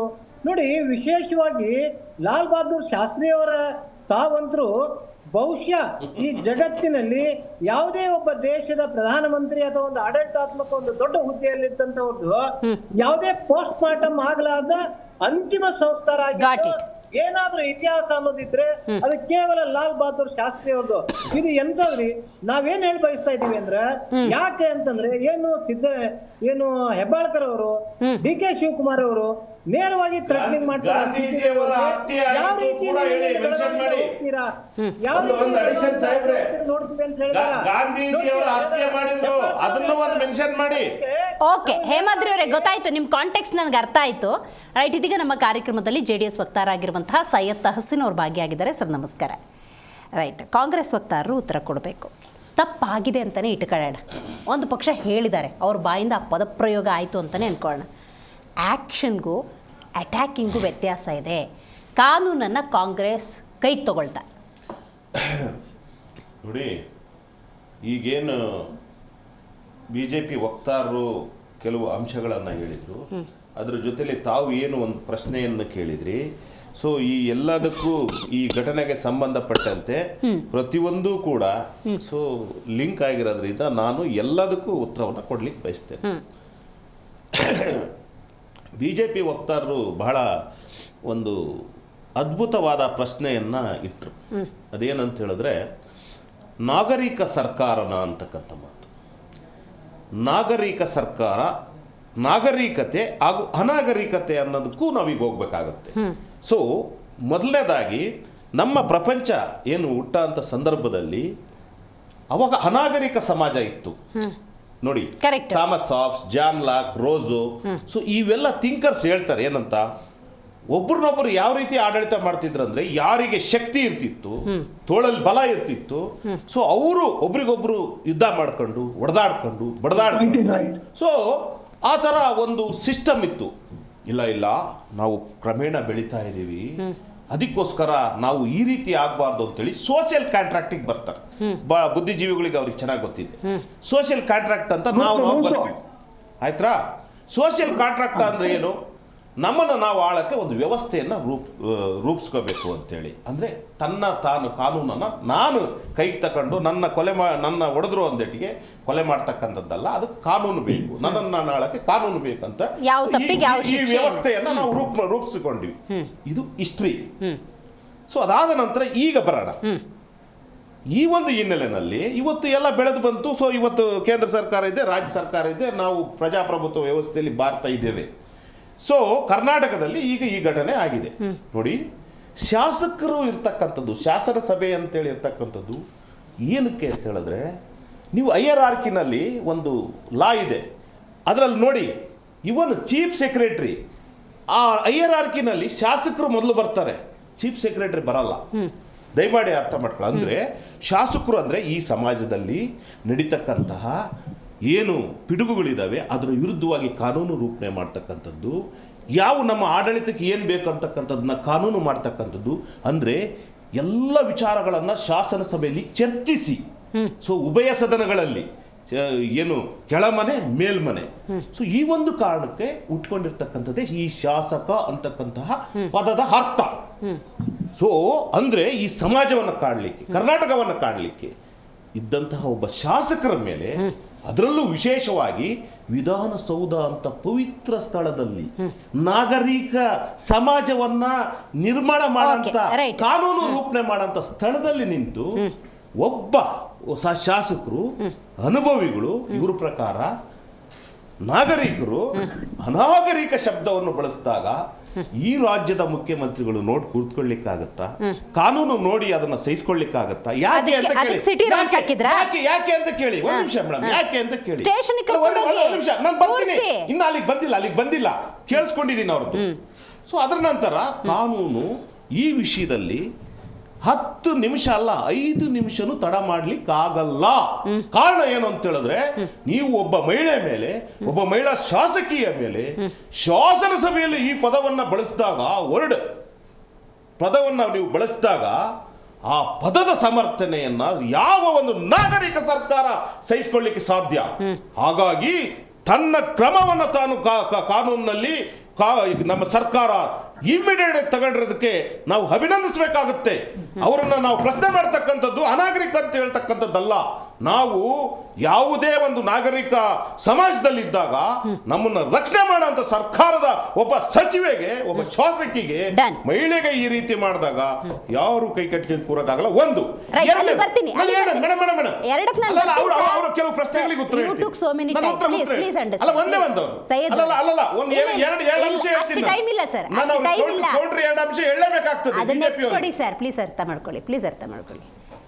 ಭರತ ಭೂಮಿ ಇದು, ಹೆಣ್ಣು ಮಕ್ಕಳ ರಾಷ್ಟ್ರ. ನಾವು ತಾಯಿ ಭಾರತಾಂಬೆ ಅಂತ ಕರಿತೀವಿ. ಇಂಥ ಒಂದು ಸ್ಥಾನದಲ್ಲಿರುವಂಥ, ಅದರಲ್ಲೂ ಲಕ್ಷ್ಮೀ ಹೆಬ್ಬಾಳ್ಕರ್ ಅಂದ ಸಂದರ್ಭದಲ್ಲಿ ರಾಜ್ಯದ ಮಹಿಳೆಯರಿಗಾಗಿ, ಮಕ್ಕಳಿಗಾಗಿ ನಿರಂತರವಾಗಿ ಹೋರಾಟಗಳನ್ನು ಮಾಡ್ಕೊಂಡ್ಬಂದು ಇವತ್ತು ಆ ಸ್ಥಾನದಲ್ಲಿ ಕೂತ್ಕೊಂಡ್ರು ಆ ಹೆಣ್ಣುಮಕ್ಕಳಿಗೆ ಹಾಗೆ ಹೇಳಿದಾಗ ಯಾರು ಸುಮ್ಮನೆ ಕೂತ್ಕೊಳ್ಳೋಕ್ಕಾಗತ್ತಾ? ಸರ್ಕಾರ ತನ್ನ ಕರ್ತವ್ಯವನ್ನು ನಿಭಾಯಿಸಿದೆ ಸರಿಯಾದ ರೀತಿಯಲ್ಲಿ. ಕಾಂಗ್ರೆಸ್ ವಕ್ತಾರರ ಮಾತು. ನಗೋದು ಇಲ್ಲ ಸುಮ್ಮನೆ ಕೂತ್ಕೊಳ್ಳೋದು ಅನ್ನೋದು ಒಂದು ಅರ್ಥ ಆಗ್ತಾ ಇಲ್ಲ. ಯಾಕಂದ್ರೆ ಮಹಾಭಾರತದಲ್ಲಿ ನಕ್ಕಿದ್ರು ದುರ್ಯೋಧನ, ಆ ತರ ನಕ್ಬಿಡಿ. ದುರ್ಯೋಧನ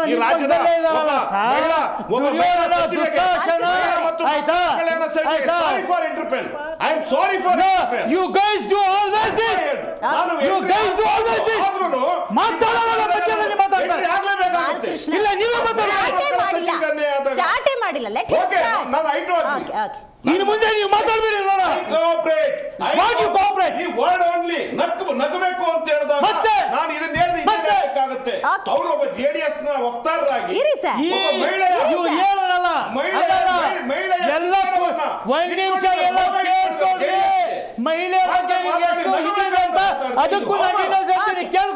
ಪ್ಲೀಸ್ ಕಂಟಿನ್ಯೂ ಮೇಡಮ್ ಅವರೇ. ಫಸ್ಟ್ ಪಾಯಿಂಟ್, ಒಂದು CT ರವಿ ಅವರು ಆ ಪದ ಬಳಸಿದ್ರೆ ಅದು ತಪ್ಪು. Okay, we don't support. Okay, ಯಾಕಂದರೆ ನನ್ನ ತಾಯಿ ಮಹಿಳೆ, ನನ್ನ ಹೆಂಡತಿ ಮಹಿಳೆ, ನನ್ನ ಮಗಳು ಮಹಿಳೆ. ಈ ಭೂಮಿಗೆ ನಾವು ಜಮೀನ್ ಮಾ ಅಂತೀವಿ. ಇವ್ರ ಬಗ್ಗೆ ನನಗೆ ಗೊತ್ತಿಲ್ಲ. ನಾವಂತೂ 5 ಸಲ, ದಿನದಲ್ಲಿ 5 ಸಲ ಈ ಭೂಮಿಗೆ ತಲೆ ಇಟ್ಟು ನಮಸ್ಕಾರ ಮಾಡಿ ಮುತ್ತಿಡುವಂಥ ಕೆಲಸ ಮಾಡ್ತೀವಿ. ಅಷ್ಟು ಗೌರವ. ತಾಯಿ ಅಂತೀವಿ. ತಾಯಿ ಅಂದರೆ ಎಲ್ರಿಗಿಂತ ಶ್ರೇಷ್ಠ. ಹೌದು, ಹೆಣ್ಣು ಎಲ್ರಿಗಿಂತ ಶ್ರೇಷ್ಠ. ಆಯ್ತಾ? ದೇವರು ಹೆಣ್ಣಿನ ಸೃಷ್ಟಿ ಮಾಡಿದ್ದೆ ತಾನು ಎಲ್ಲ ಕಡೆ ಇರಕ್ಕಾಗಲ್ಲ. ಅದಕ್ಕೆ ತಾಯಿ ರೂಪದಲ್ಲಿ ಒಂದು ಹೆಣ್ಣನ್ನು ಸೃಷ್ಟಿ ಮಾಡಿರೋದು. ಅದಕ್ಕೆ ಎಲ್ಲರೂ ಗೌರವ ಕೊಡಬೇಕು. ಅವ್ರು ಏನಾದರೂ ತಪ್ಪು ಮಾತಾಡಿದ್ರೆ ಅದಕ್ಕೆ ತಕ್ಕಂಥ ಶಿಕ್ಷೆ ಆಗಲೇಬೇಕು. ಆದರೆ ಇದಕ್ಕೆ ಕಾನೂನು ಅಂತ ಒಂದಿದೆ. ಅದು ನೀವಾಗಲಿ, ನಾನಾಗಲಿ, ಮತ್ತೊಂದು ಮಗದೊಂದು ಯಾರಾದರೂ ಆಗಲಿ, ಎಲ್ರಿಗೂ ಒಂದೇ. ಈ ರೀತಿ ಆಗಿ ಅಂತ ಹರಿಟಿಯವರು ಓಪನ್ ಆಗಿ ಹೇಳಿದ್ದಾರೆ, ನನಗೇನು ಎವಿಡೆನ್ಸ್ ಸಿಕ್ಕಿಲ್ಲ. ಅವ್ರು ಹೇಳಿರೋದಕ್ಕೆ ದಾಖಲೆ ಅಂತಂದರೆ ಆಯಿತಾ? ಏನಾದರೂ ಅಂತ ಮಾತು ಬಂದಿದ್ರೆ ನಿಮ್ಮ ಕರ್ತವ್ಯ ಫಸ್ಟ್ ಅವ್ರಿಗೆ ಸ್ಪೀಕರ್ಗೆ ಕಂಪ್ಲೇಂಟ್ ಮಾಡಬೇಕು. ಸೆಕೆಂಡು ನೀವು ಒಬ್ಬ ನೀವು ಹೇಳ್ದಂಗೆ ಚುನಾಯಿತ ವ್ಯಕ್ತಿ, maybe he is MLC, MLA, MP or Rajya Sabha member who is elected, ಅವ್ರಿಗೆ ಅರೆಸ್ಟ್ ಮಾಡಬೇಕಂದ್ರೆ ಪರ್ಮಿಷನ್ ತಗೋಬೇಕು. ತಗೊಂಡಿಲ್ಲ. ನಿಮ್ಮ ಸ್ವರ್ಣಸೌಧದಲ್ಲಿ ಪಬ್ಲಿಕ್ಕು VIP ಗೇಟು ಮುರಿದಾಕಿ ಒಳಗೆ ನುಗ್ತಾರೆ ಅಂದರೆ ನಿಮ್ಮ ಆ ಬಂದೋಬಸ್ತ್ ಎಷ್ಟಿರ್ಬೋದು? ನಾಳೆ ಯಾರು ಬೇಕಾದರೂ ಒಬ್ಬ ಪಾಕಿಸ್ತಾನದಿಂದ ಇಲ್ಲ ಬಾಂಗ್ಲಾದೇಶದಿಂದ ಇಲ್ಲ ಈ ಕಡೆ ಎಲ್ಲಾದರೂ ಉಗ್ರವಾದಿಗಳು ಬಂದು ನುಗ್ಬಿಟ್ಟು ಎಲ್ಲರೂ ಗುಂಡು ಹೊಡೆದ್ಬಿಡ್ಬೋದಲ್ಲ. ಯಾರು ಬೇಕಾದರೂ ನುಗ್ಬೋದು. ನಿಮ್ಮ ವ್ಯವಸ್ಥೆ ಹಿಂಗಿದೆ. ಆಯಿತಾ? ನೆಕ್ಸ್ಟು ಆ ವ್ಯಕ್ತಿಗೆ ಅರೆಸ್ಟ್ ಮಾಡಿ ಇಡೀ ರಾತ್ರಿ 400 ಕಿಲೋಮೀಟರ್ 14 ತಾಲೂಕುಗಳು ಸುತ್ತಾಡಿಸಿದ್ದಾರೆ. ಕಾಡಿಗೆ ಕರ್ಕೊಂಡು ಹೋಗಿದ್ದಾರೆ, ಗದ್ದೆಗೆ ಕರ್ಕೊಂಡು ಹೋಗಿದ್ದಾರೆ. ಏನು ಉದ್ದೇಶ? ಒಂದು ನಿಮಿಷ. ಆಮೇಲೆ 20 ಅಡಿ ಕ್ವಾರಿ ಅಂತೆ. ಏನಾದರೂ ಜೀವಂತವಾಗಿ ಸಮಾಧಿ ಮಾಡಿಬಿಡೋಣ ಅಂತ ಕರ್ಕೊಂಡು ಹೋಗಿದ್ರು. ಬೈ ಚಾನ್ಸ್ CT ರವಿ ಅದಕ್ಕೆ ಬಿಟ್ಟಿದ್ದಾರೆ, ಇಲ್ಲ ಅಂದರೆ ನಮ್ಮ ಥರ ಯಾರಾದರೂ ಮಾಮೂಲಿ ಇದ್ದರೆ ಊತಾಗ್ಬಿಡ್ತಿದ್ರು. ಹೆಲಿಕಾಪ್ಟರ್ ಕಳಿಸ್ಬೇಕಾಗಿತ್ತು. 20 ಅಡಿ ಕ್ವಾರಿಗೆ ರೋಡಲ್ಲಿ ಏನಿದು? ಅಂದರೆ ಯಾವ ಲೆಕ್ಕದಿಂದ ಹಿಂಗೆಲ್ಲ ಸುತ್ತಾಡಿಸಿದ್ದೀರಿ ಅಂತ ಗೊತ್ತಿಲ್ಲ. ಇದು ಪೊಲೀಸ್ ಡಿಪಾರ್ಟ್ಮೆಂಟ್ಗೆ ಲಾಗೆ ಅವಮಾನ, ಮುಖಭಂಗ ಆಗಿದೆ. ಇವತ್ತು ನಮ್ಮ ಪೊಲೀಸ್ ಡಿಪಾರ್ಟ್ಮೆಂಟು ಯಾವ ಥರ ಕೆಲಸ ಮಾಡ್ತಾ ಇದೆ? ಯಾರ ಇನ್ಸ್ಟ್ರಕ್ಷನ್ ಮೇಲೆ? ಪೊಲೀಸ್ ಅವ್ರಿಗೆ ಒಂದು ಮಾತು ಹೇಳಕ್ ಬಯಸ್ತೀನಿ ನಿಮ್ಮ ವಾಹಿನಿ ಮೂಲಕ. You are the independent. Correct. Police ಅಂದ್ರೆ CM ಎದುರಬೇಕು, PM ಎದುರಬೇಕು. ನೀವು ಯಾರಿಗೂ ಎದುರುವಂತ ಅವಶ್ಯಕತೆ ಇಲ್ಲ. ಯಾಕಂದ್ರೆ PM ಕುರ್ಚಿ CM ಕುರ್ಚಿ 5 ವರ್ಷ, ನಿಮ್ಗೆ 62 ವರ್ಷ. ನಿಮ್ಗೆ ಟ್ರಾನ್ಸ್ಫರ್ ಮಾಡ್ಬೋದು, ಸಸ್ಪೆಂಡ್ ಮಾಡ್ಬೋದು, ನಿಮ್ಗೆ ಡಿಸ್ಮಿಸ್ ಮಾಡಿ ಮನೆ ಕಳ್ಸಕ್ಕಾಗಲ್ಲ. ನೀವು ಯಾಕೆ ಇವ್ರಿಗೆ ಎದುರ್ಕೊಂಡು ಕೆಲಸ ಮಾಡ್ತೀರಿ? ಇವತ್ತು ಕರ್ನಾಟಕ ಪೊಲೀಸ್ ಅವಮಾನ ಆಗಿದೆ ಈ ಒಂದು ಇದರಿಂದ. ಮ್ಯಾಜಿಸ್ಟ್ರೇಟ್ ಏನು ಆರ್ಡರ್ ಮಾಡಿದ್ರು, ಅವ್ರು ಎಲ್ಲಿದ್ದಾರೋ ಅಲ್ಲೇ ಸ್ಪಾಟಲ್ಲಿ ರಿಲೀಸ್ ಮಾಡಿಬಿಡಿ ಅವ್ರಿಗೆ ಅಂತ ಆಗೋಯ್ತಲ್ಲ ನಿಮ್ಮ ಸರ್ಕಾರಕ್ಕೆ ಮುಖಭಂಗ. ಆಯ್ತಾ ಮೇಡಮ್? ಇವಾಗ ಹೆಣ್ಣಿನ ಬಗ್ಗೆ ಡಿಸಿಷನ್ ಅಂತ ತಿಳ್ಕೊಬೇಡಿ. ಅವರು ಫಸ್ಟ್ ಹೇಳಿದಾರೋ ಇಲ್ವೋ ಅಂತ ಪ್ರೂವ್ ಆಗಲಿ. ಇವ್ರ ವಿಷಯದಲ್ಲಿ ಇಷ್ಟು ತರಾತುರಿ ಆಕ್ಷನ್ ತಗೊಂಡ್ಬಿಟ್ರಿ. ಅದೇ ಅಸೆಂಬ್ಲಿಯಲ್ಲಿ, ವಿಧಾನಸೌಧದಲ್ಲಿ ಪಾಕಿಸ್ತಾನ್ ಜಿಂದಾಬಾದ್ ಅಂತ ಇಡೀ ಕರ್ನಾಟಕ ಜನರಿಗೆ ಗೊತ್ತಾಗಿದೆ, ಆದ್ರೆ ಇವ್ರು ಗೊತ್ತಾಗಿಲ್ಲ. ಇಲ್ಲ ಇಲ್ಲ ಇಲ್ಲ ಅಂತ ಸಮರ್ಥಿಸ್ಕೊಂಡ್ರು. ಫೊರೆನ್ಸಿಕ್ ರಿಪೋರ್ಟ್ ಬಂತಲ್ಲ, ಉಗ್ದಿದಾರಲ್ಲ ಮಕ್ಕಕ್ಕೆ. ಇನ್ನಾಗಿಲ್ಲ ಮೇಡಮ್, ಇನ್ನಾಗಿಲ್ಲ. ಅದೊಂದು. ಇದೇ ಮಹಿಳೆಯರ ಬಗ್ಗೆ ಮಾತಾಡೋ 5 ಜನ ಸತ್ತೋಗಿದ್ದಾರೆ. ಇನ್ನ ಕರ್ನಾಟಕದಲ್ಲಿ 8 ಜನ ಸತ್ತೋಗಿದ್ದಾರೆ ಗೊತ್ತಿಲ್ಲ. ಬಳ್ಳಾರಿಯಲ್ಲಿ ಮಾತ್ರ 6 ಜನದ ವಿಷಯ ಗೊತ್ತಾಗಿರೋದು. ಯಾಕಂದ್ರೆ ಹಿಂಗೆ ಅವ್ರ ಬಗ್ಗೆ ಎಷ್ಟು ಕಾಳಜಿ ತಗೊಂಡಿದ್ದೀರಿ? ಅದೇ ಕನ್ಫರ್ಮ್ ಮಾಡಿರೋದು. ಅದೇ ವಾಲ್ಮೀಕಿ ಹಗರಣದಲ್ಲಿ ಚಂದ್ರಶೇಖರ್ ಸೂಸೈಡ್ ಮಾಡ್ಕೊಂಡ್ರು, ಒಬ್ಬ ನಿಷ್ಠಾವಂತ ಅಧಿಕಾರಿ. ಅವ್ರ ಜೀವಕ್ಕೆ ಬೆಲೆ ಇದೆಯಾ? ನಿಮ್ಮ ಸರ್ಕಾರ ಏನ್ ಮಾಡಿದೆ ಇಲ್ಲಿವರೆಗೂ? ಇಂಥದ್ದು ಸುಮಾರಿದಾವೆ. ಮಾತಾಡ್ತೀರಿ ಕಾನೂನು ಬಗ್ಗೆ, ಸುಮ್ಮನೆ ಕುತ್ಕೊಳ್ಳೋಕ್ಕಾಗುತ್ತೆ ಅಂದ್ರೆ ಬೇರೆಯವ್ರ ಮೇಲೆ ದೌರ್ಜನ್ಯ ಮಾಡಕ್ಕಾಗುತ್ತೆ ನಿಮ್ಗೆ. ಅದೇ ನಿಮ್ ಸರ್ಕಾರದಿಂದ ಲೋಪಗಳು ಆಗಿದ್ರೆ ಅದಕ್ಕೆ ನಿಮ್ಗೆ ತಡೆಯಕ್ಕಾಗಲ್ಲ, ಆಕ್ಷನ್ ತಗೊಳಕ್ಕಾಗಲ್ಲ. ಯಾವ ನೈತಿಕತೆ ನೋಡಿ ಒಂದಂತೂ ಸ್ಪಷ್ಟ. ನೋಡಿ ಒಂದಂತೂ ಸ್ಪಷ್ಟ, ಕಾನೂನು ಅಂತ ಇರುತ್ತೆ, ಆದರೆ ಅದರ ಪಾಲನೆಯನ್ನ ಯಾರೂ ಕೂಡ ಮಾಡ್ತಿಲ್ಲ, ಕಾನೂನನ್ನು ಅರಿತವರು ಕೂಡ ಮಾಡ್ತಿಲ್ಲ ಅಂತ. ಜೀ ಕನ್ನಡ ನ್ಯೂಸ್ಗೆ ಒಂದು ಫುಟೇಜ್ ಕೂಡ ಲಭ್ಯವಾಗಿದೆ. ಅದರಲ್ಲಿ ಯಾರೋ ಪ್ರಭಾವಿ ವ್ಯಕ್ತಿಯ ಇನ್ಸ್ಟ್ರಕ್ಷನನ್ನು ಪೊಲೀಸ್ ಆಫೀಸರ್ ಫಾಲೋ ಮಾಡ್ತಾರೆ. ಆ ಆಧಾರದಲ್ಲಿ CT ರವಿ ರೌಂಡ್ ಹಾಕಿಸ್ತಾರೆ ಅನ್ನೋದಾದರೆ ಕಾರ್ನ ಡೋರನ್ನು ತೆಗೆಯುವಂಥ ಪ್ರಯತ್ನ ಮಾಡಿದಾಗ ಅವರನ್ನು ತಡದಲ್ಲಿ ನಿಲ್ಲಿಸ್ತಾರೆ ಅನ್ನೋದಾದರೆ ಅರಾಜಕತೆಗೆ ಇದಕ್ಕಿಂತ ನಿದರ್ಶನ ಅನ್ನೋದು ಬೇಕಾಗಿಲ್ಲ. ರೈಟ್, ಆ ಬಗ್ಗೆ ಕ್ಲಾರಿಟಿ ಪಡ್ಕೊಳ್ಳೋಣ. ಇವ್ರನ್ನವರು ತೇಜೋದೆ ಪ್ರತ್ಯಾರೋಪ ಆರೋಪಗಳು ಅದು ಬೇರೆ, ಬಟ್ ಕಾನೂನಿನ ಅಡಿಯಲ್ಲಿದ್ದೀವಿ. ಇದೇ ಕಾಂಗ್ರೆಸ್ನವರು ಅದೇ ಕಾನೂನು ಬಗ್ಗೆ ಮಾತಾಡ್ತಾರೆ, ಪ್ರತಿಪಕ್ಷ ಅಂದಾಗ BJP ಮತ್ತು JDS ಅದೇ ಕಾನೂನು ಬಗ್ಗೆ ಮಾತಾಡುತ್ತೆ. ಬಾಲಕೃಷ್ಣ ಅವರೇ ಬಹಳ ಸ್ಪಷ್ಟವಾಗಿ ಹೇಳಿದ್ರು, ಸೈಯದ್ ಹಸನ್ ಅವರು, ಬಸವರಾಜ್ ಹೊರಟ್ಟಿಯವರೇ ಆ ಶಬ್ದ ನಮ್ಮ ಗಮನಕ್ಕೆ ಬಂದಿಲ್ಲ ಅಂದರೂ ಕೂಡ ಇಮ್ಮಿಡಿಯೇಟ್ ಆ್ಯಕ್ಷನ್ನು ಅಟ್ಯಾಕು ನೀವು ಮುಂದಾಗ್ಬಿಟ್ರಿ. ಎಷ್ಟು ಸರಿ ಅನಿಸುತ್ತೆ ನೋಡಿ? ಈ ಶಾಸನ ಸಭೆ ಅಂತ ವಿಚಾರಕ್ಕೆ ಬಂದಾಗ ಅಲ್ಲಿ ಒಂದು ಸಂಪ್ರದಾಯಗಳಿರ್ತದೆ ಕೆಲವು. ಸೊ ಈ ರೀತಿಯ ಘಟನೆಗಳು ನಡೆದಾಗ, ಇದು ಕೆಲವೊಂದು ಸಾರಿ ನಡೆದಿದ್ದಾವೆ ಕೆಲವು ಘಟನೆಗಳು. ಸೊ ಅಂಥ ಸಂದರ್ಭದಲ್ಲಿ ಯಾವುದಾದ್ರೂ ಅಸಂವಿಧಾನಿಕ ಪದ ಬಳಸಿದಾಗ, ಈ ರೀತಿ ಪದಗಳು ಬಳಸಿದಾಗ ಯೂಶ್ವಲಿ ಸಂಪ್ರದಾಯದ ಪ್ರಕಾರ ಎಲ್ಲ ಸದಸ್ಯರು ಈ ಸದನದ ಒಂದು ಗೌರವ ಇದಾಗದು ಬೇಡ ಅಂತೇಳಿ ಅದನ್ನು ಕಡತದಿಂದ ತೆಗಿರಿ ಅಂತೇಳಿ ಒಕ್ಕೂರಲಿನಿಂದ ಹೇಳ್ತಕ್ಕಂತಹ ಒಂದು ಸಂಪ್ರದಾಯ ಇದೆ. ಸೊ ಈ ಒಂದು ಹಿನ್ನೆಲೆಯಲ್ಲಿ ಒಬ್ಬ ಸ್ಪೀಕರ್ ಒಂದು ಸದನದ, ಯಾಕಂತ ಹೇಳಿದ್ರೆ ನಾನು ಈಗಾಗಲೇ ವಿವರಿಸಿದೆ, ಒಂದು ಸದನ ಅಂದರೆ ಅದಕ್ಕೆ ಅದರದೇ ಆದಂಥ ಮಾನ್ಯತೆ ಇದೆ. ಅದರಲ್ಲೂ ಕೂಡ ಸ್ಪೀಕರ್ ಅವರ ಜವಾಬ್ದಾರಿಗಳು ಕೂಡ ತುಂಬ ಇರುತ್ತೆ. ಸೊ ಹಾಗಾಗಿ ಆ ನಿಟ್ಟಿನಲ್ಲಿ ಅವರು ಅದನ್ನು ಹೇಳಿದರೆ ಹೊರತು, ಆದರೆ ಘಟನೆ ನಡೆದಿರ್ತಕ್ಕಂಥದ್ದು ನಿಜ ಒಂದು. ಎರಡನೇದಾಗಿ ನೋಡಿ, ಈ ಘಟನೆಗೂ ಹಾಗೂ ಏನು ದೆಹಲಿನಲ್ಲಿ ಅಮಿತ್ ಶಾ ಅವರ ಹೇಳಿಕೆ ಇತ್ತು ನೋಡಿ, ಆ ಘಟನೆಗೂ ಎಲ್ಲ ಒಂದಕ್ಕೊಂದು ಇಂಟರ್ಲಿಂಕ್ ಆಗ್ತದೆ ನೋಡಿ. ಅಲ್ಲಿ ಅದಾನಿ ಬಗ್ಗೆ ರಾಹುಲ್ ಗಾಂಧಿ ಅವರು ಚರ್ಚೆ ಮಾಡೋಂಥ ಸಂದರ್ಭದಲ್ಲಿ ಅದನ್ನ ಡೈವರ್ಟ್ ಮಾಡಲಿಕ್ಕೆ ಅಮಿತ್ ಶಾ ಅವರು ಏನು ಮಾಡ್ತಾರೆ, ಮೋದಿ ಅವರನ್ನ ಸಮರ್ಥನೆ ಮಾಡ್ಕೊಳ್ಳೋಕ್ಕೆ ಸೊ ಅಲ್ಲಿ ಡಾಕ್ಟರ್ BR ಅಂಬೇಡ್ಕರ್ ಅವ್ರನ್ನ ಒಂದು ಅವಹೇಳನ ರೀತಿಕಾರಿಯಾಗಿ ಮಾಡಿ ಅವರೇ ಒಂದು ಕಾಂಟ್ರವರ್ಸಿ ಪ್ರೀ ಪ್ಲಾನ್ ಸೃಷ್ಟಿಸ್ತಾರೆ. ಅಲ್ಲಿ ಮೋದಿ ಅವರನ್ನ ಬಚಾವ್ ಮಾಡಿ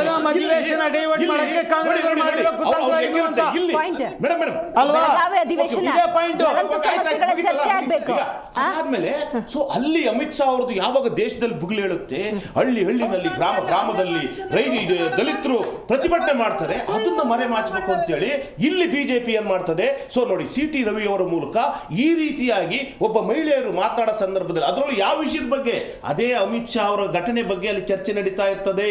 ಸೊ ಅಂತ ಸಂದರ್ಭದಲ್ಲಿ ಈ ರೀತಿಯ ಒಂದು ಅಸಂವಿಧಾನಿಕ ಪದವನ್ನ CT ರವಿಯವರು ಅನುಭವಿ ರಾಜಕಾರಣಿಗಳು ಬಳಸಿರ್ತಕ್ಕಂಥದ್ದು ಖಂಡಿತವಾಗೂ ಸದನಕ್ಕೂ ಅಗೌರವ ಆಗ್ತಕ್ಕಂಥದ್ದು. ಇಡೀ ಕರ್ನಾಟಕಕ್ಕೆ ಇದು ಒಂದು ಕಪ್ಪು ಚುಕ್ಕೆಯನ್ನು ರಾಷ್ಟ್ರ ಮಟ್ಟದಲ್ಲಿ ಬಿತ್ತಂತ ಕೆಲಸ ಆಗಿದೆ.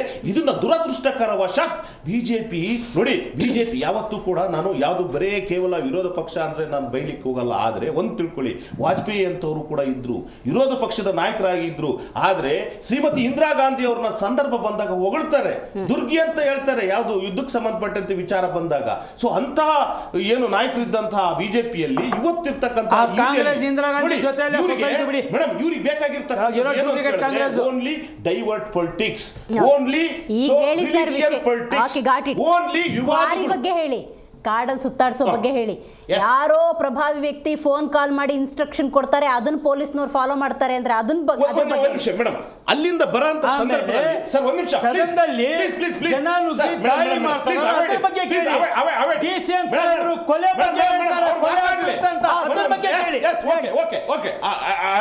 ಅವ್ರು ಏನು ಹೇಳಿದ್ರು ಅದಕ್ಕೆ ಹೇಳ್ತೀನಿ ನಾನು. ನೋಡಿ, ಯಾರಿಗೆ ಇಲ್ಲಿ ಒಂದು ವ್ಯವಸ್ಥೆ ಅಂತಕ್ಕಂಥದ್ದು ಪೊಲೀಸ್ ಇರ್ತದೆ. ಸೊ ಆ ಪೊಲೀಸ್ ವ್ಯವಸ್ಥೆಯಲ್ಲಿ ಅವರು ಯಾವುದೇ ಒಂದು ಪ್ರೊಸೀಜರ್ ಏನಂತ ಕ್ರಿಮಿನಲ್ ಪ್ರೊಸೀಜರ್ ಕೋಡ್ ಪ್ರಕಾರ ಸೊ ಒಂದು ಆರೋಪಿಯನ್ನು ಬಂಧಿಸಿದಾಗ ಅವರಿಗೆ ಕೆಲವೊಂದು ಪ್ರೊಸೀಜರ್ ಅನ್ನ ಫಾಲೋ ಮಾಡಬೇಕಾಗುತ್ತೆ. ಒಂದು ನಿಮಿಷ, ಊರು ಸುತ್ತದಲ್ಲ, ಅಲ್ಲಿಂದ ಅವ್ರು ಹೊರಟಾಗ ನೇರವಾಗಿ ಬೆಂಗಳೂರಿಗೆ ಬರಬೇಕು. ಯಾಕೆ ಬೆಂಗಳೂರಿಗೆ ಬರಬೇಕು ಅಂತ ಹೇಳಿದ್ರೆ ಜನಪ್ರತಿನಿಧಿಗಳಿಗೆ ಒಂದು ವಿಶೇಷವಾದಂತಹ ಒಂದು ನ್ಯಾಯಾಲಯ ಇದೆ ಬೆಂಗಳೂರಿನಲ್ಲಿ. ಸೊ ಈ ಒಂದು ಹಿನ್ನೆಲೆಯಲ್ಲಿ ಅವ್ರನ್ನ ಬೆಂಗಳೂರಿಗೆ ಕರ್ಕೋಬೇಕು ಅಂತೇಳಿ ಬಂದಾಗ ಸೊ ಅಲ್ಲಿ ಕಾಡು ಬರ್ತದೆ, ಸೊ ಬೇರೆ ಜಿಲ್ಲೆಗಳು ಬರ್ತವೆ, ಸೊ ಎಲ್ಲ ಬರ್ತವೆ.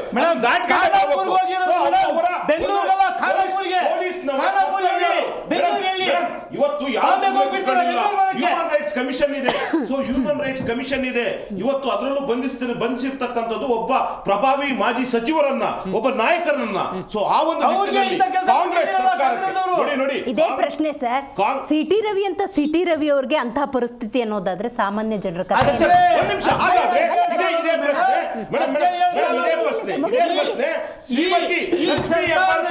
ಸಚಿವರಿಗೆ ಇವ್ರಿಗೆ ನಮ್ಮಿಂದ ನಮಗಾಗಿ ನಮಗೋಸ್ಕರ ಒಂದು ಕಾನೂನು, ಜನರಿಂದ ಜನರಿಗಾಗಿ ಜನರಿಗೋಸ್ಕರ ಒಂದು ಕಾನೂನು, ಎರಡೆರಡು ಕಾನೂನು ಇದೆ. ಸಾಹೇಬ್ರು ಎಷ್ಟೇ ಬೆಂಗಳೂರು ಬರಕ್ಕೆ ಕಾಡು ಬರುತ್ತೆ, ಬೆಟ್ಟ ಬರುತ್ತೆ, ಕ್ವಾರಿ ಬರುತ್ತೆ. ಮೇಡಮ್ ಖಾನಾಪುರ್ ಎಲ್ಲಿದೆ?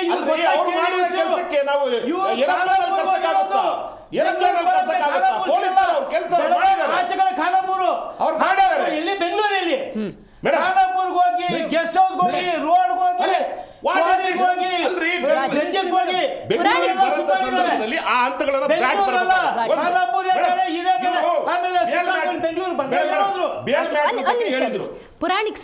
ಪುರಾಣಿಕ್ ಸರ್ ನೀವು ತಿಳಿಸ್ಕೊಡಿ. CT ರವಿ ಅವರು ಅಂತ ಸಂದರ್ಭದಲ್ಲಿ ಏನೋ ಪದಪ್ರಯೋಗ ಆಗಿದೆ ಅಂದಾಗ ಅಥವಾ ಆರೋಪ ಬಂದಿದೆ ಅಂದಾಗ ಅರೆಸ್ಟ್ ಅನ್ನುವಂತಹ ಆದೇಶ ಬಂತು ಅಂದ ಸಂದರ್ಭದಲ್ಲಿ ಪ್ರೊಟೆಸ್ಟ್ ಮಾಡೋ ಅಗತ್ಯ ಇದೆಯಾ? ಅದನ್ನು ಎಸ್ ಆರೋಪ ಮುಕ್ತನಾಗಿ ಹೊರಗೆ ಬರ್ತೀನಿ ಅನ್ನುವಂತಹ ನಿರ್ಧಾರಕ್ಕೆ ಯಾಕೆ ಬರಲಿಲ್ಲ? BJP ಅಷ್ಟು ನಾಯಕರು CT ರವಿ ಬೆಂಬಲಕ್ಕೆ ನಿಂತ್ಕೋತಾರೆ ಅಂದರೆ ಏನಂತ ನಾವು ಅರ್ಥೈಸ್ಕೋಬೇಕು ಆ ಸಿಚುವೇಶನನ್ನು? ಇದು ದಿವೇಶ್ರೀ ಅವರೇ, ಇದು ಒಂಥರ ಪಕ್ಷ ಮತ್ತು ಸಂಪ್ರದಾಯ ಮೀರಿ ಹೋಗಿರ್ತಕ್ಕಂಥ ಒಂದು ಘಟನೆ. ಕಾರಣ ಏನು? ಸಚಿವರ ಬಗ್ಗೆ ಇವರು ಬಳಸಿರ್ತಕ್ಕಂಥ ಅಸಹ್ಯವಾದ ಪದ ಏನಿದೆಯಲ್ಲ ಅದು ಅಬ್ಜೆಕ್ಷನಬಲ್ ಅಂಡ್ ಆಲ್ಸೋ ಅದನ್ನ ಪನಿಷ್ ಮಾಡಬೇಕು ಅಥವಾ ಅವರು ಅದಕ್ಕೆ ಹೊಣೆಗಾರರಾಗಬೇಕು. ಆದ್ರೆ ಇದಕ್ಕೆ ಒಂದು ರೀತಿ ಕಾರಣ ಆಗಿದ್ದೇನು, ಅವ್ರು ಕೊಲೆಗಡಕ ಅಂದ್ರು. ಈ ರೀತಿ ಭಾಷೆ ಬಳಸುವ ಭಾಷೆಯ ಮೇಲೆ ನಿಯಂತ್ರಣ ಇಲ್ಲದೆ ಹೋದ್ರೆ ಒಬ್ರು ಕಡಿಮೆ ಅರ್ಥದಲ್ಲಿ ಬಳಸಬಹುದು, ಇನ್ನೊಬ್ರು ಜಾಸ್ತಿ ಅರ್ಥದಲ್ಲಿ ಬಳಸಬಹುದು. ಅದು ದೊಡ್ಡ ಹಗರಣ ಆಗುತ್ತೆ, ಗಲಾಟೆ ಆಗುತ್ತೆ. ಆದ್ರೆ ನೀವ್ ಹೇಳಿದ್ರಲ್ಲ, ಟಿ ರವಿ ಅಂತ ಒಬ್ಬ ಜವಾಬ್ದಾರಿಯುತವಾದ ಮಾಜಿ ಸಚಿವ ಮತ್ತು 4 ಬಾರಿ MLA ಮತ್ತೆ 1 ಸಾರಿ MLC ಮತ್ತೆ ಕೇಂದ್ರದ ಬಿಜೆಪಿಯ ರಾಷ್ಟ್ರೀಯ ಕಾರ್ಯದರ್ಶಿಗಳಾದಂತಹ ಅನೇಕ ರಾಜ್ಯಗಳ ಚುನಾವಣೆಯಲ್ಲಿ ಮೇಲ್ವಿಚಾರಣೆ ಮಾಡಿದ್ದಾರೆ. ಅವರು ಈ ರೀತಿಯ ಶಬ್ದವನ್ನ ಅಥವಾ ಪದವನ್ನ ಒಬ್ಬ ಮಹಿಳೆಗೆ ಬಳಸುವಾಗ ನಾನು ಬಳಸಿದ್ದೇನೆ ಇಲ್ಲ ಅಂತಕ್ಕಂಥದ್ದನ್ನ ಆತ್ಮಾವಲೋಕನ ಮಾಡಿಕೊಳ್ಬೇಕು. ಲಕ್ಷ್ಮೀ ಹೆಬ್ಬಾಳ್ಕರ್ ಅವರು ಒಪ್ಪಿದ್ದಾರೆ ನಾನು ಕೊಲೆಗಡಕಾದ ನಿಜ ಅಂತ. ಆದ್ರೆ ಟಿ ರವಿ ಅವರು ಈ ಬಗ್ಗೆ ಯಾವುದೇ ರೀತಿಯ ಇದನ್ನ ನಾನು ಹೇಳಿಲ್ಲ, ನಾನು ಹೇಳಿದ್ದೆ ಬೇರೆ ಅಂತ ಹೇಳಿದ್ದಾರೆ. ಅಂದ್ರೆ ಏನಾಯ್ತು, ಇದು ವಾದ ವಿವಾದಕ್ಕೆ ಒಂದು ರೀತಿಯಲ್ಲಿ ಆಸ್ಪದ ಕೊಡ್ತೇ ಹೊರತು ಆತ್ಮಾವಲೋಕನ ಮಾಡಿಕೊಂಡು ಒಂದು ಸತ್ಯವನ್ನ ಒಂದು ನಾನು ಹೇಳ್ತಕ್ಕಂಥ ಮಾತಿನಲ್ಲಿ ತೂಕವ ಕಡಿಮೆ ಇತ್ತು ಅಥವಾ ನಮ್ಮ ಸಹೋದರಿಗೆ ಯಾವುದಾದ್ರೂ ರೀತಿಯಲ್ಲಿ ಮನಸ್ಸಿಗೆ ನೋವಾಗಿದ್ರೆ ನಾನು ಅದಕ್ಕೆ ವಿಷಾದ ಪಡ್ತೇನೆ. ಸಣ್ಣ ಪ್ರಶ್ನೆ ಇದೆ ನಂದು, ಐ ಗಾಟ್ ಇಟ್. ಈಗ ಕಾಂಗ್ರೆಸ್ನವರು, ಬಿಜೆಪಿಯವರು, JDSನವರು ಅಥವಾ AAP ಅವರು ನೀವು ಯಾರನ್ನೇ ಕೇಳಿದ್ರು ಕೂಡ ಎಲ್ಲ ಕಾನೂನಿನ ಅಡಿಯಲ್ಲಿ ಅಂತಲೇ ಹೇಳ್ತಾರೆ. ಕಾನೂನಿನ ಪಾಲನೆ ಬಗ್ಗೆ ಪ್ರತಿಯೊಬ್ಬರು ಮಾತಾಡೋದ್ರಿಂದಾಗಿ ಈಗ ಬಸವರಾಜ ಹೊರಟ್ಟಿಯವರು ಹೇಳ್ತಾರೆ ಅಂಥ ಶಬ್ದ ಪ್ರಯೋಗದ ಬಳಕೆ ಆಗಿರೋದ್ರ ಬಗ್ಗೆ ನನ್ನ ಗಮನಕ್ಕೆ ಬಂದಿಲ್ಲ ಅಂತ ಹೇಳಿದ ಮೇಲೂ ಕೂಡ ಕಾಂಗ್ರೆಸ್ ಈ ಮಟ್ಟಿನ ಆ್ಯಕ್ಷನ್ ತಗೊಳುತ್ತೆ ಅನ್ನೋದಾದರೆ ಅರ್ಜೆನ್ಸಿ ಮಾಡ್ತು ಅಂತನ, ತರಾತುರಿಯ ನಿರ್ಧಾರ ಅಂತನ. ಮೋರೋವರ್ ಅಲ್ಲಿ ಯಾರೋ ಪ್ರಭಾವಿ ವ್ಯಕ್ತಿಯ ಫೋನ್ ಕಾಲನ್ನು ಅಟೆಂಡ್ ಮಾಡಿ ಪೊಲೀಸ್ ಇನ್ಸ್ಪೆಕ್ಟರ್ ಅವರ ಇನ್ಸ್ಟ್ರಕ್ಷನ್ ಫಾಲೋ ಮಾಡ್ತಾರೆ, ಕ್ವಾರಿ, ಕಾಡು, ರೋಡು, ಮೇಡು ಅಂತ ಸುತ್ತಿಸ್ತಾರೆ ಅನ್ನೋದಾದರೆ, ಸುತ್ತಿಸಿದ್ದು ನಿಜವಾದರೆ ಇದೆಷ್ಟು ಸರಿ ಸರ್? ಇಲ್ಲ, ನೀವು ಅದನ್ನ ಕರೆಕ್ಟ್ ಆಗಿ ಪ್ರಶ್ನೆ ಕೇಳಿದ್ರಿ. ಕಾರಣ ಏನು, ಹೈಕೋರ್ಟ್ ಸಹ ಅದನ್ನೇ ಅಬ್ಸರ್ವ್ ಮಾಡಿದೆ. You have not followed the due process of law procedure. ಒಬ್ಬ ಸದಸ್ಯರನ್ನ ಅರೆಸ್ಟ್ ಮಾಡು ಅಂದ್ರೆ ಒಂದು ಶಾಸಕನ ಒಂದು ಗತಿ ಆದ್ರೆ ಸಾಮಾನ್ಯದ ಗತಿ ಅಂತಕ್ಕಂಥದ್ದನ್ನ JDS ಸದಸ್ಯರು ಚೆನ್ನಾಗಿ ಹೇಳಿದ್ರು, ನಿಜ. ಆದ್ರೆ ಏನಾಗಿದೆ ಇಲ್ಲಿ, ಪೊಲೀಸ್ ಅಂತಕ್ಕಂಥದ್ದು ತನ್ನ ಸ್ವತಂತ್ರವಾದ ಒಂದು ಕರ್ತವ್ಯವನ್ನ ಪ್ರಾಮಾಣಿಕವಾಗಿ ಮತ್ತೆ ನಿಷ್ಠುರವಾಗಿ ನಡೆಸ್ಕೊಳ್ತಕ್ಕಂಥದ್ದಲ್ಲಿ ವಿಫಲರಾಗಿದೆ. ಅದನ್ನ ಹೈಕೋರ್ಟ್ ಚೀಮಾರಿ ಹಾಕಿದೆ. ಅದರಿಂದ ಅವ್ರಿಗೆ ತಕ್ಷಣ ಅಲ್ಲಿ ಬಿಡುಗಡೆ ಮಾಡಿ ನಾನು ಹೇಳೋದು ಕೇಳಿ, ಓಕೆ ಅವ್ರ ಪ್ರಶ್ನೆ ಕೇಳಿ, ನಾನು ಉತ್ತರ ಕೊಡ್ತೀನಿ. ಕೇಳಿ ಏನ್ ಕೇಳಿ. ನೋಡಿ ಸರ್, ತಾವೇನು ಹೈಕೋರ್ಟ್ ಆದೇಶದ ಬಗ್ಗೆ ಉಲ್ಲೇಖವನ್ನ ಮಾಡಿದ್ರಿ.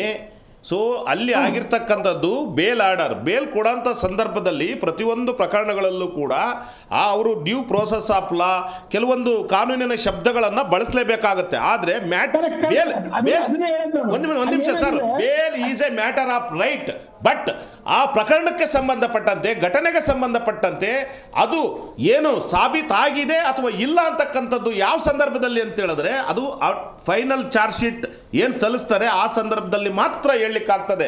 ನೀವು ಅದನ್ನ ಬೇಲ್ ಆರ್ಡರ್ನ ನೀವು ನಿರ್ಧಾರದ ತರ ಬಿಂಬಿಸ್ತದ ಬಿಜೆಪಿಯವರು, ತಾವಲ್ಲ. ಹಾಗಾಗಿ ಅದು ಒಂದು ಮೆಸೇಜ್ ಇರಲಿ ಅಂತ ಹೇಳಿದ್ರೆ, ತಾವಲ್ಲ ಬಿಜೆಪಿಯವರು. ಅದೊಂದು ಕ್ಲಾರಿಫೈ ಪಕ್ಷಕ್ಕೆ ನೀವು ನಿಷ್ಠರಾಗಿರ್ಬೇಕು.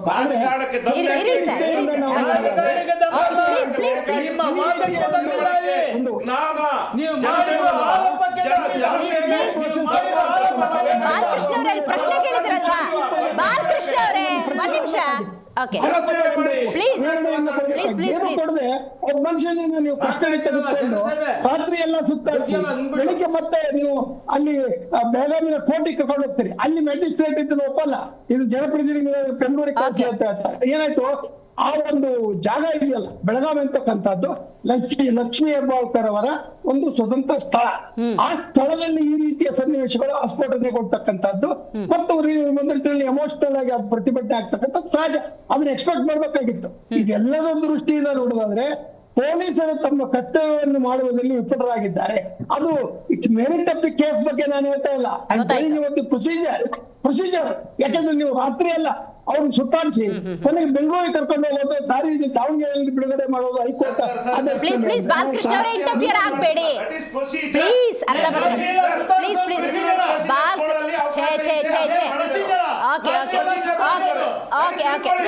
ಪುರಾಣಿಕ್ ಸರ್, ರೈಟ್ ನಾವು ಸಿಚುವೇಶನ್ ನೋಡಿದ್ರೆ ಇದೊಂದು ಸೂಕ್ಷ್ಮ ವಿಚಾರ. ಇಂಥ ಹಲವಾರು ಘಟನೆಗಳು ಈ ಹಿಂದೆಯೂ ಸಂಭವಿಸಿರಬಹುದು.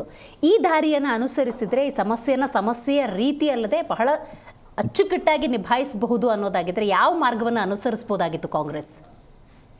ದಿವ್ಯಶ್ರೀ ಅವರೇ, ನನ್ನ ಪ್ರಕಾರ ಇದು ಸಭಾಪತಿ ಸ್ಪೀಕರ್ ಹೊರಟ್ಟಿ ಅವರು ಸಭೆಯ ಒಂದು ಆವರಣದಲ್ಲಿ ಇದು ನಡೆದಿರೋದ್ರಿಂದ ಸಭೆ ಅಡ್ಜರ್ನ್ ಆಗಿರ್ಬೋದು ನಿಜ, ಆದ್ರೆ ಇದು ಬಾಸ್ ಅವರು ಇಡೀ ಒಂದು ಸದನದ ಒಂದು ಜವಾಬ್ದಾರಿಯನ್ನು ಹೊತ್ತಿರ್ತಕ್ಕಂಥ ಹಿರಿಯ ಒಂದು ಶಕ್ತಿ ಅಥವಾ ಅಧಿಕಾರವನ್ನು ಹೊಂದಿರ್ತಕ್ಕಂಥವ್ರು. ಅದರಿಂದ ನನ್ನ ಪ್ರಕಾರ ಅವ್ರು ಚೇಂಬರ್ ಅಲ್ಲಿ ಮತ್ತೆ ಇವರಿಬ್ಬರನ್ನು ಕರೆದು ಇದು ಮುಂದೆ ದೊಡ್ಡ ಗಲಾಟೆಗೆ ಹೋಗುತ್ತೆ, ಮತ್ತೆ ಇದನ್ನ ನಾವು ಯಾವುದೇ ರೀತಿಯಲ್ಲಿ ನಾವು ಹೊರಗಡೆ ಬಿಡಬಾರ್ದು. ನಮ್ಮ ಸದನದಲ್ಲೇ ಇವರು ನನ್ನ ಚೇಂಬರ್ ನಲ್ಲಿ ಪರಸ್ಪರ ರಾಜಿ ಆಗ್ಬೇಕು ಅಥವಾ ಪರಸ್ಪರ ತಪ್ಪು ಒಪ್ಪಿಗೆಯನ್ನು ಮಾಡ್ಬೇಕು ಅಂತಕ್ಕಂಥ. ಅಂದ್ರೆ ಏನಾಯ್ತು ಅವರಿಗೆ ಹೊರಟ್ಟಿ ಅವರಿಗೆ ಬಹುಶಃ ಒಂದು ರೀತಿಯಲ್ಲಿ ಇದು ಈ ರೀತಿಯ ಒಂದು ಕೆಟ್ಟ ಒಂದು ರಾಜಕೀಯ ಉಲ್ಬಣ ಸ್ಥಿತಿಗೆ ಹೋಗುತ್ತೆ ಅಂತಕ್ಕಂಥ. ಅದರಿಂದ ಹೊರಟ್ಟಿಯವರ ಜವಾಬ್ದಾರಿಯಿಂದ ಇದು ಬಹುಶಃ ಬಹಳ ಸುಲಲಿತವಾಗಿ ಒಂದು ಸಮಾಧಾನಕರವಾಗಿ ಮಹಿಳೆಗೆ ಗೌರವ ಬರುವ ರೀತಿಯಲ್ಲಿ ಮತ್ತೆ ಸಿ.ಟಿ. ರವಿಯವರು ಜವಾಬ್ದಾರಿಯಿಂದ ನಡೆದುಕೊಳ್ಳುವ ರೀತಿಯಲ್ಲಿ ಆಗ್ತಾ ಇತ್ತು. ಆದ್ರೆ ಇದು ಕೋರ್ಟ್ ಕಟ್ಟೆ ಹತ್ತಿರೋದ್ರಿಂದ ಇದು ಇನ್ನೂ ರಾಜಕೀಯವಾದ ಬಣ್ಣವನ್ನ ತೆಗೆದುಕೊಳ್ಳುತ್ತೆ. ನಮ್ಮ ಪಕ್ಷದವ್ರು ನೋಡಿದ್ರಲ್ಲ ಮಾತಾಡೋದು, ಕಾಂಗ್ರೆಸ್ನವ್ರು, ನಾನು ಕಾಂಗ್ರೆಸ್ ಬಿಜೆಪಿ ಅಲ್ಲ, ನಾನು ಎಲ್ಲ ಸಂವಿಧಾನದ ತರ ನಮ್ಮ ದೇಶದ ಸಂಸ್ಕೃತಿ, ಗೌರವ, ನಾಗರಿಕತೆ, ಅವ್ರು ಹೇಳಿದ್ರಲ್ಲ ಪ್ರಜಾಪ್ರಭುತ್ವ, ರೂಲ್ಸ್, ಲಾ, ಇವರೆಲ್ಲ ನಾಟ್ ಹಾಬ್ಸ್. ಇದು ಹಾಬ್ಸ್ ಸ್ಥಿತಿ ಆಗಿದೆ. ಹಾಬ್ಸ್ ಸ್ಥಿತಿಯಲ್ಲಿ ಅರಾಜಕತೆಯನ್ನು ಉಂಟು ಪಡ್ತಕ್ಕಂಥದ್ದು ಇದನ್ನ ನಾನು ಖಂಡಿಸ್ತೇನೆ. ಮತ್ತೆ ಈ ರೀತಿಯ ಒಂದು ಅವಮರ್ಯಾದೆ ಇರ್ತಕ್ಕಂಥದ್ದು ಕರ್ನಾಟಕದಲ್ಲಿ ಮುಂದೆ ಬರಬಾರ್ದು. ಆ ರೀತಿ ಈ ಸಭಾ ಸದಸ್ಯರು ಅದರ ಸಭಾ ಸದಸ್ಯರಿರ್ತಕ್ಕಂಥ ಜವಾಬ್ದಾರಿ ಹೊತ್ತಿರ್ತಕ್ಕಂಥ ಆಡಳಿತ ಪಕ್ಷದವರು ಒಟ್ಟಾಗಿ ಸರ್ಕಾರ ಪ್ರೀತಿಯ ಭಾವನೆಯಿಂದ ಹೋಗ್ಬೇಕು ಅಂತಕ್ಕಂಥದ್ದು ನನ್ನ ಕಳಕಳಿಯ ಮನವಿ. Right sir, thank you so much. ಕಾರ್ಯಕ್ರಮದಲ್ಲಿ ನೀವು ಭಾಗಿಯಾಗಿದ್ದಕ್ಕಾಗಿ. ಹೇಮಾದ್ರಿ ಅವರೇ, ನೀವು ತಿಳಿಸ್ಬೇಕು ಬಿಜೆಪಿಯ ಸ್ಟ್ಯಾಂಡ್ ಏನು, ಹಾಗಾದ್ರೆ ಮುಂದೆ ಯಾವ ನಿರ್ಧಾರಕ್ಕೆ ಬರ್ತಿದ್ದೀರಿ? ಮಾತಾಡಿ ಸರ್, ಅದಕ್ಕೆ ಕೊಟ್ಟದ್ದು. ನೋಡಿ, ಕಾಂಗ್ರೆಸ್ಸಿನ ವಕ್ತಾರರು ಎಷ್ಟು ಬಾಲಿಶವಾಗಿ ಮಾತಾಡಿದ್ರು ಅಂತಂದ್ರೆ ಇದನ್ನ ತಿರುಚುವ ಪ್ರಯತ್ನ ಅಂತ ಹೇಳಿದ್ರು. ಏನು ಪಾರ್ಲಿಮೆಂಟಿನ ಅಲ್ಲಿ ಆ ಸಾರಂಗಿ ಅಂತ ಲೋಕಸಭಾ ಸದಸ್ಯರಿಗೆ ರಕ್ತ ಬರುವಂಗೆ ಧಕ್ಕ ಕೊಟ್ಟಿರುವಂತ ರಾಹುಲ್ ಗಾಂಧಿ ಅವ್ರದ್ದು ಮತ್ತು ನಾಗಾಲ್ಯಾಂಡಿನ ಒಬ್ಬ ಮಹಿಳಾ ಸಂಸದೆ ಅವರೇ ಹೇಳ್ತಾ ಇದಾರೆ, ನಾನು ಅದನ್ನ ಹೇಳ ಬಯಸಂಗಿಲ್ಲ, ಯಾವ ರೀತಿ ರಾಹುಲ್ ಗಾಂಧಿ ಅವ್ರ ಜೊತೆಗೆ ವರ್ತಿಸಿದ್ರು ಅಂತ ಹೇಳಿದ್ರಲ್ಲ, ಅದು ಬಂದಂತ ತಕ್ಷಣನೇ ಈ ಹೆಬ್ಬಾಳ್ಕರ್ ಅವರು ಈ ನಾಟಕ ಆರಂಭ ಮಾಡಿದಾರ ಅಂತ ನಾ ಈ ಸಂದರ್ಭದಲ್ಲಿ ಆರೋಪ ಮಾಡಿ ಬಯಸ್ತಾ ಇದ್ದೀನಿ. ಒಂದು ತಿರ್ಚಕ್ ಹೋದ್ರು. ಆಮೇಲೆ ಬಿಜೆಪಿದವರು ಅವ್ರ ಅರೆಸ್ಟ್ ಮಾಡಿದ್ದಕ್ಕೆ ನಾವು ವಿರೋಧ ಮಾಡ್ಲಿಲ್ಲ, ಅವರನ್ನ ಎಕ್ಸ್ಪರ್ಟ್ ಬಿಜೆಪಿ ಅವರು ನೋಡಿ. ನೀವ್ ಹೇಳುವಾಗ ಇತಿಹಾಸದ ಜೊತೆಗೆ ಪ್ಲೀಸ್ ಪ್ಲೀಸ್ ಹೇಮಾದ್ರಿ ಅವರೇ, ಕಾಂಗ್ರೆಸ್ ವಕ್ತಾರ ಇನ್ನೊಂದು ಆಗ್ಲೇ ವಿಷಯ ಪ್ರಸ್ತಾಪ ಮಾಡಿದ್ರು ನೋಡಿ.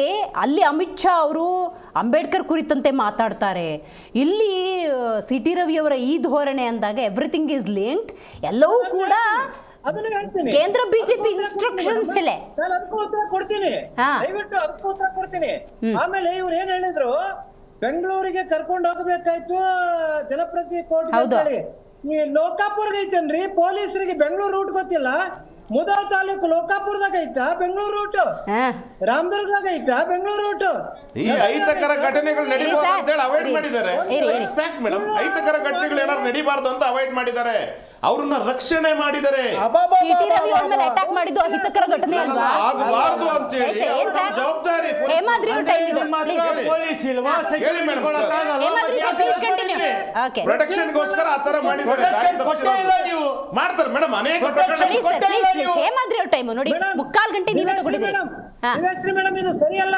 ನಾನು ಏನ್ ಹೇಳುತ್ತೆ, ನನ್ಗೆ ಹೇಳಕ್ ಅವಕಾಶ ಕೊಡ್ಬೇಕು. ಹೌದು, ನನ್ಗೆ ಹೇಳಕ್ ಅವಕಾಶ ಕೊಡ್ಬೇಕು. ಹೌದು. ನೋಡಿ, ಒಬ್ಬ ಶಾಸಕನಿಗೆ ರಕ್ಷಣೆ ಕೊಡ್ಲಾರ್ದಷ್ಟು ಈ ಪೊಲೀಸ್ ಇಲಾಖೆ ನಿರ್ಜೀವವಾಗಿದ್ದೇನೆ. ನಾನು ಒಂದು ಕೇಳ ಬಯಸ್ತಾ ಇದ್ದೀನಿ. ಆಮೇಲೆ ಇವ್ರು ಮಾತನಾಡ್ತಾರ, ಏನು ಹೆಬ್ಬಾಳ್ಕರ್ ಅವ್ರು ಕೊಟ್ಟಂತ ಕೇಸನ್ನು ತಗೊಂಡ್ಮೇಲೆ ಸಿ.ಟಿ. ರವಿ ಅವ್ರು ಕೊಟ್ಟಂತ ಕೇಸನ್ನು ಯಾಕೆ ತಗೊಳ್ಳಿಲ್ಲ? ಇದುವರೆಗೂ ಸಿ.ಟಿ. ರವಿ ಅವ್ರು ಕೊಟ್ಟಂತ ಕೇಸನ್ನು ದಾಖಲೆ ಮಾಡ್ಕೊಂಡಿಲ್ಲ. ಸ್ವತಃ ಲೀಡರ್ ಆಫ್ ಅಪೋಸಿಷನ್ ಪಾರ್ಟಿ ಸನ್ಮಾನ್ಯ ಅಶೋಕ್ ರವರು ಖಾನಾಪುರ ಪೊಲೀಸ್ ಸ್ಟೇಷನ್ ಎದುರುಗಡೆ 4 ತಾಸು ಕೂತಿದಾರ. ಅಲ್ಲಿ ಕಮಿಷನರ್ ಏನ್ ಕೆಲಸ ಇತ್ತು, ಇನ್ವೆಸ್ಟಿಗೇಟಿಂಗ್ ಆಫೀಸರ್ ಮಾತ್ರ ಕೆಲಸ ಇರಬೇಕಾಗಿತ್ತು.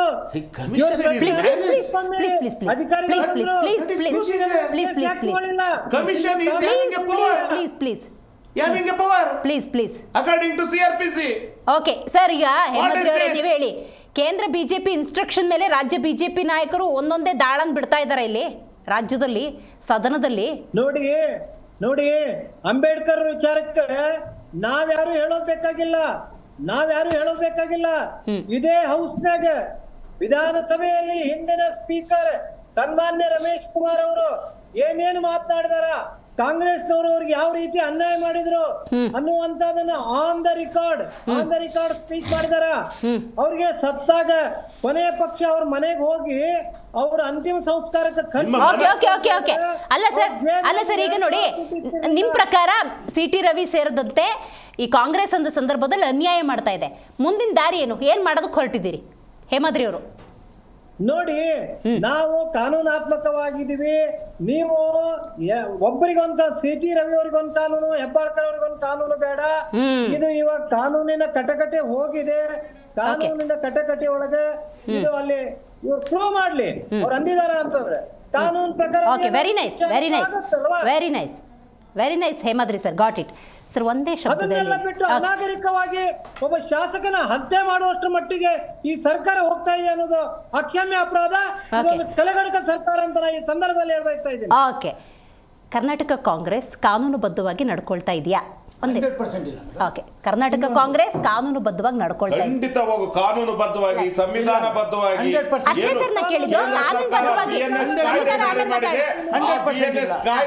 BNNS ಕಾಯ್ದೆ